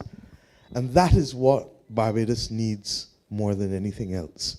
And that is why, and I say it publicly, Dexter, we have a declining population, so it's probably what, about 3,000 at the older end of the school population, and at the younger end at primary is coming up now to between 2,200, 2,300 a year. When I was Minister of Education, we had about 4,300 people every year 30 years ago. You're now almost half of that. So that when people talk about declining school populations, no government has reduced the number of teachers, and we don't want to. And rather than reducing the number of teachers, we say, look, let us guarantee a place in pre-primary, because the country has guaranteed education from 5 to 16. Let us step it back 2 years and guarantee from 3 to 16 to start with, and where necessary, keep persons beyond 16. Even the ones that are giving trouble, we've asked the chief education officer, talk to the principals and let us get them to go back to school in uniform, stop sending people out of school at 16 in the middle of the school year. It is nonsense. I said it when I was Minister of Education. I'm horrified to hear that it was happening again. Stop it. And let the Defense Force or the Barbados Youth Advance Corps pick up these kids from school, carry them into a more structured program, and bring them back at the end of the day, so that we do not send them out of school to sit down on a block. Same way that I was horrified to learn that at Edna Nichols, all of the protocols change. And we've had to insist that they change back. Same way Alma Paris was closed down, but the last government have said, open it back at all costs. It's now been opened back. So these things are critical, but what I'm prepared to do is that there is no way that we should not be able, and it will be a priority for us. Dale knows how I feel about it. If you have youngsters who can train to be the best that they can be across every single discipline, including surfing, let us know, and the government will find a way to finance it. Because when we get people who have purpose and who have the ability to move, next thing Ilombe taught me, I said, why you spend all your time in NIFCA focusing on the teachers in the school system? He said, because the teachers are the ones who help give us scale. And when you have scale, you don't only have performers, you have followers, you have audience. And that's the point you guys were making here, that you want support also, so that when you go out to play, the people from the community, yes, you're going to have to stop watching the program that you want to watch, or the hour that you were planning to sleep, come outside and support the community. If you don't have an audience, you don't have the capacity to be able to lift the sport or the culture where it needs to go, or the show where it needs to go. So I really want to urge you, this conversation, as Dale and the moderators have said, is inspiring, but it will only mean something if the community recognizes that the first obligation is with them. And I know what it is to have hosted a football tournament. And I know how difficult it was to get people to come out and to be able to be there, to be an audience. Everybody want to talk about it on the side, oh, you hear about that and you this, but they don't come out and support. And therefore, I want us to practice the art of followership. If you're not a good follower, you cannot have good leaders among you. And that is what these youngsters need as well, not just the absolute skill and discipline of training, etc. I heard that, Kenny, you gave a number of ideas which I hope will be taken up by BTII and others in terms of interpretation centers and different other ways. This parish, along with a number of the other parishes in the Scotland district, are special. And this is what makes Barbados uniquely attractive, because anytime I bring anybody around Barbados, from the Secretary General right back of the UN to the head of the IMF to whoever, first of all, they do not believe that this country has so many different geographical features on 166 square miles. They just don't believe it. Secondly, what we take for granted is that that creates a microcosm for everybody of what is entirely possible. So you can go and have different experiences depending on which part of the country you're in. We do not have, in my view, sufficient product to command people to have interests. And I maintain that the first tourist is a Bajan. If a Bajan doesn't want to come and see what you are offering, why you think a tourist is going to want to come and see it? So the first tourist must be a Bajan. And if the first tourist is a Bajan, then that in and of itself should help finance the viability of the particular product. So whether it is hiking, whether it is safari tours, whether it is farm to table, whatever it is, there is the possibility to create more meaningful activity for Bajans first, and then by extension, when you go somewhere and say, what you always do around here? What do people do when they come here? That's when you then get the tourists. Now, we talk about football, but how many parts of Barbados host surfing? No, you can surf down by Duppies, you can surf other areas, but this is the Mecca. This is the Mecca. So can you see the people who like cricket looking at Kensington Oval and looking past it? It's the third most iconic ground in the world. What does Kelly do when he hears Bashba Big? And fly from where? Wherever he is in the world. Kelly Slater. Wherever he is in the world. Once the waves are a certain way in Barbados, in Bashba, he makes it his business to come. Now, I want to criticize him too, because people come to meetings and criticize us. But how long have you been working on the documentary for surfing? No, I am happy to know because I should have been watching it tonight. But my point is this, and why is that documentary important? What's the oldest person you had in there talking about surfing? Okay. How many of y'all would have believed that a 105-year-old woman would be talking about surfing in the water 80 years ago, 90 years ago? We have a history. And unless we tell the story, we're not going to have people appreciate the significance of it. And the reason is that you have to respect the water. Just like you have to respect the roads. Nobody don't go in a road and cross in front of traffic, no? Therefore you gotta respect the water. But you have people who have grown up here associated with the water either as surfers or fishermen. And the question is, how do we get more youngsters in this parish involved in surfing and involved in the maritime aspects of this parish? And I want to put that challenge out to you. I am prepared to support it. I'm not talking about surfers from over and away. I'm talking about surfers from St. Joseph, St. Andrew, and St. John to start with. And if we can get a club together in the same way that I'm saying to Dexter and the others, I know you plan to go away with your son for the 2 years, and Matt Fingal said it to us at estimates, that the difference is that what you may consider an afternoon of training is just one part of training with the Brazilians and the others. And I know it. People watch Arturo tapping and say, boy, he can play saxophone real good. But how many people know that Turo sit down and play the same thing over and over and over and over and over and over and over, and to develop the circular breathing? Because without the circular breathing, you can't carry the long notes. You look at Gabby, when he's singing Bridgetown Market, what's happened? You understand? The lungs is what is carrying him to hold those notes. And the problem that I have with this country at this point in time is that we've gotten into a level of complacency where we don't appreciate that nothing comes without hard work. You have to put in the work. And if you don't put in the work, you can't get the rewards. Okay? So don't ever, and Sahara St. John once told me when I was young like y'all, don't ever look at nobody and envy them, because you don't know what they've gone through to be walking, how they're walking, and doing what they're doing. Your responsibility is to put in the work.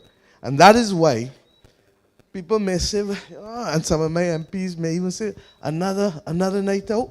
I insist on us engaging in communities like this, because this is the only way you're going to get the interaction.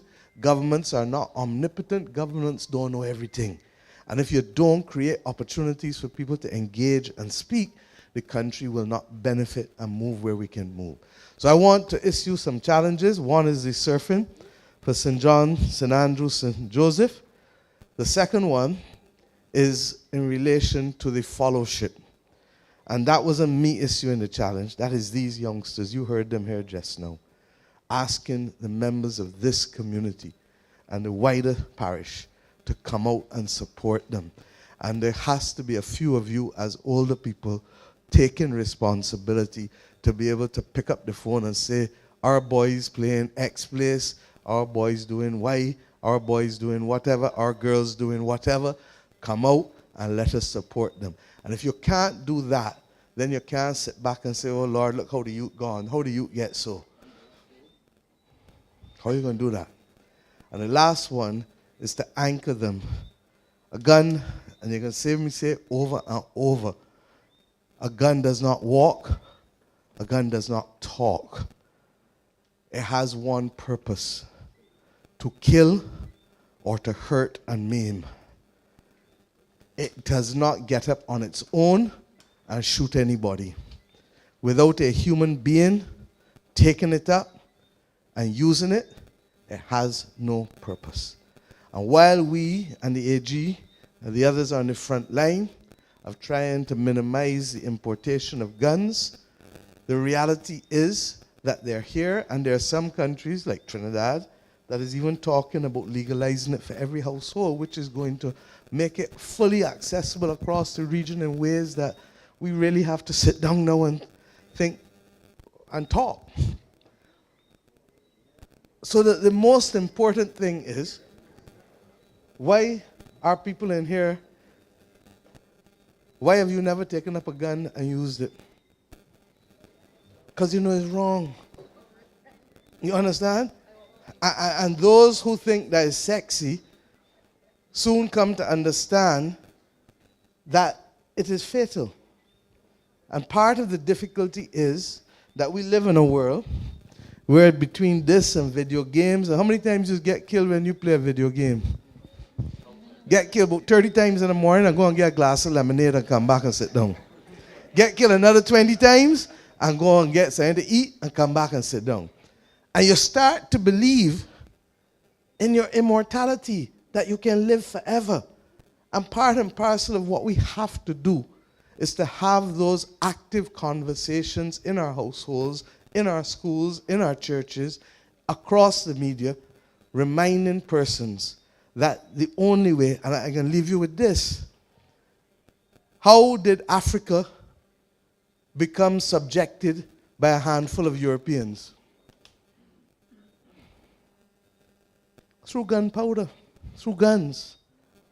So that guns gave them an advantage that they would not otherwise have had against the populations in Africa, which were much, much, much, much, much larger. So can you imagine what would happen if we don't decide to take control? And that is why I say this is not a battle for governments alone. This is a battle for those in the houses. This is a battle for those in the communities. Because you're the one that's going to know when your child comes home with a big gold chain that you know you ain't buy for him. Who give it to him? Worse still, your daughter. Who give it to her? Sparrow had a song that he tried to make cute at the end, but it had a good beginning. My mother tell me don't drive with strangers in the motor car. You understand? And there are a number of things that we have to reinforce in our communities and in our parents. And you're going to hear me talk over and over and over.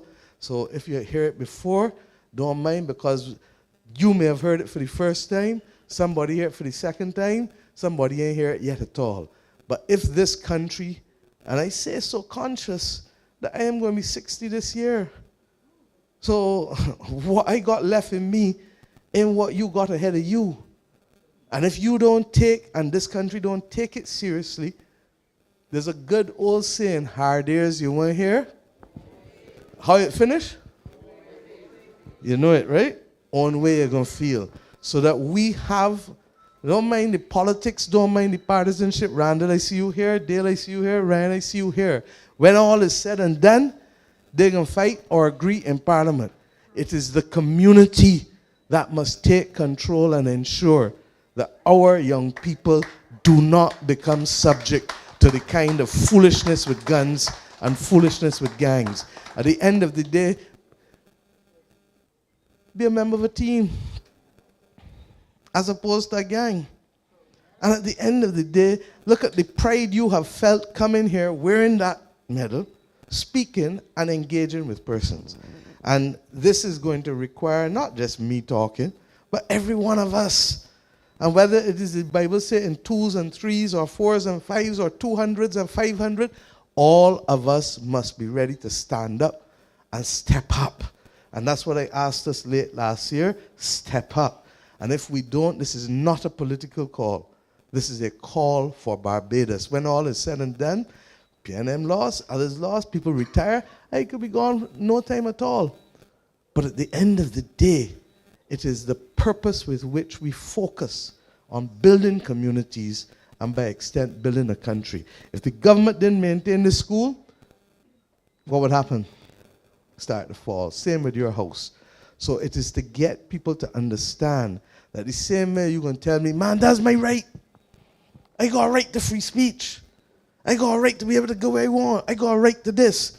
But start telling me what was your responsibility. Start telling me what was your duty to keep up the house of Barbados. Because same way you got a responsibility home at you to keep up your house, you got a responsibility as a Bajan to keep up the house of Barbados.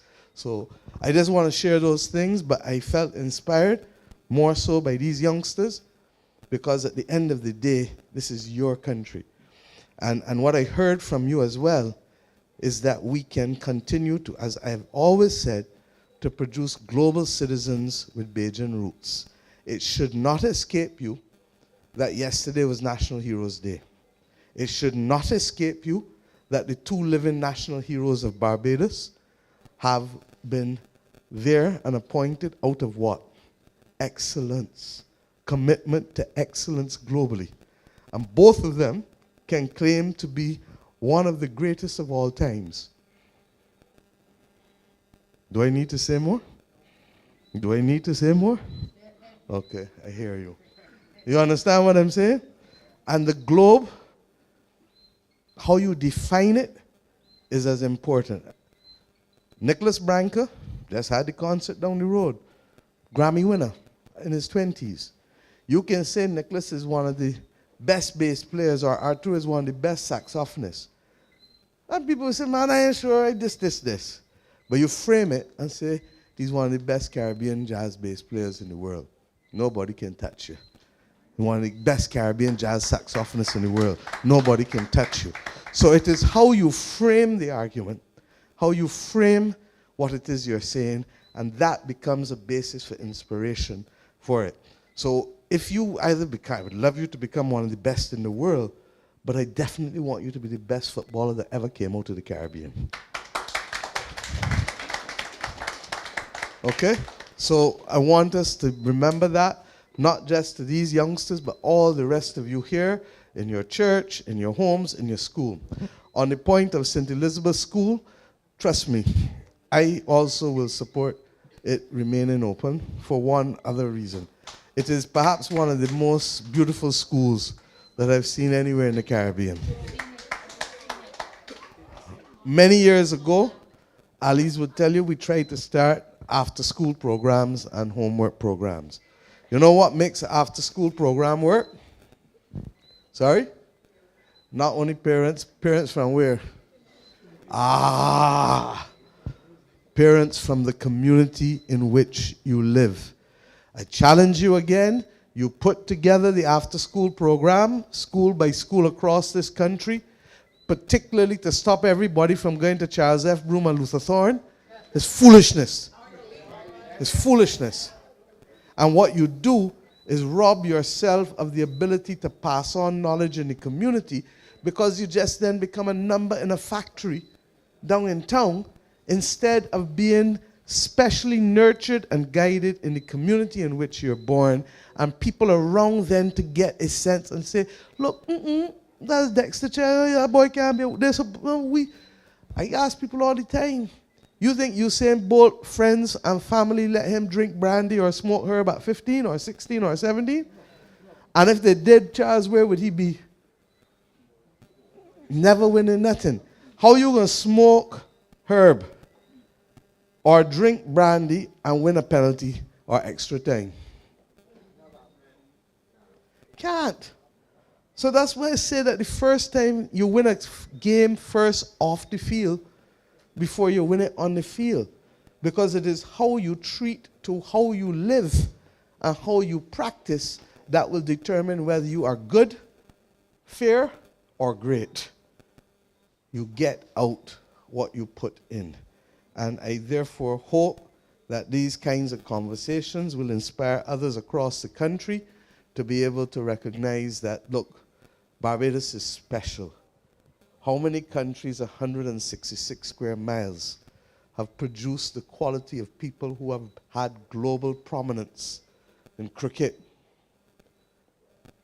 in entertainment now, in drafts, in what we do? We are thought leaders. You understand? In medicine and public health, we led the entire region and hemisphere. We are special.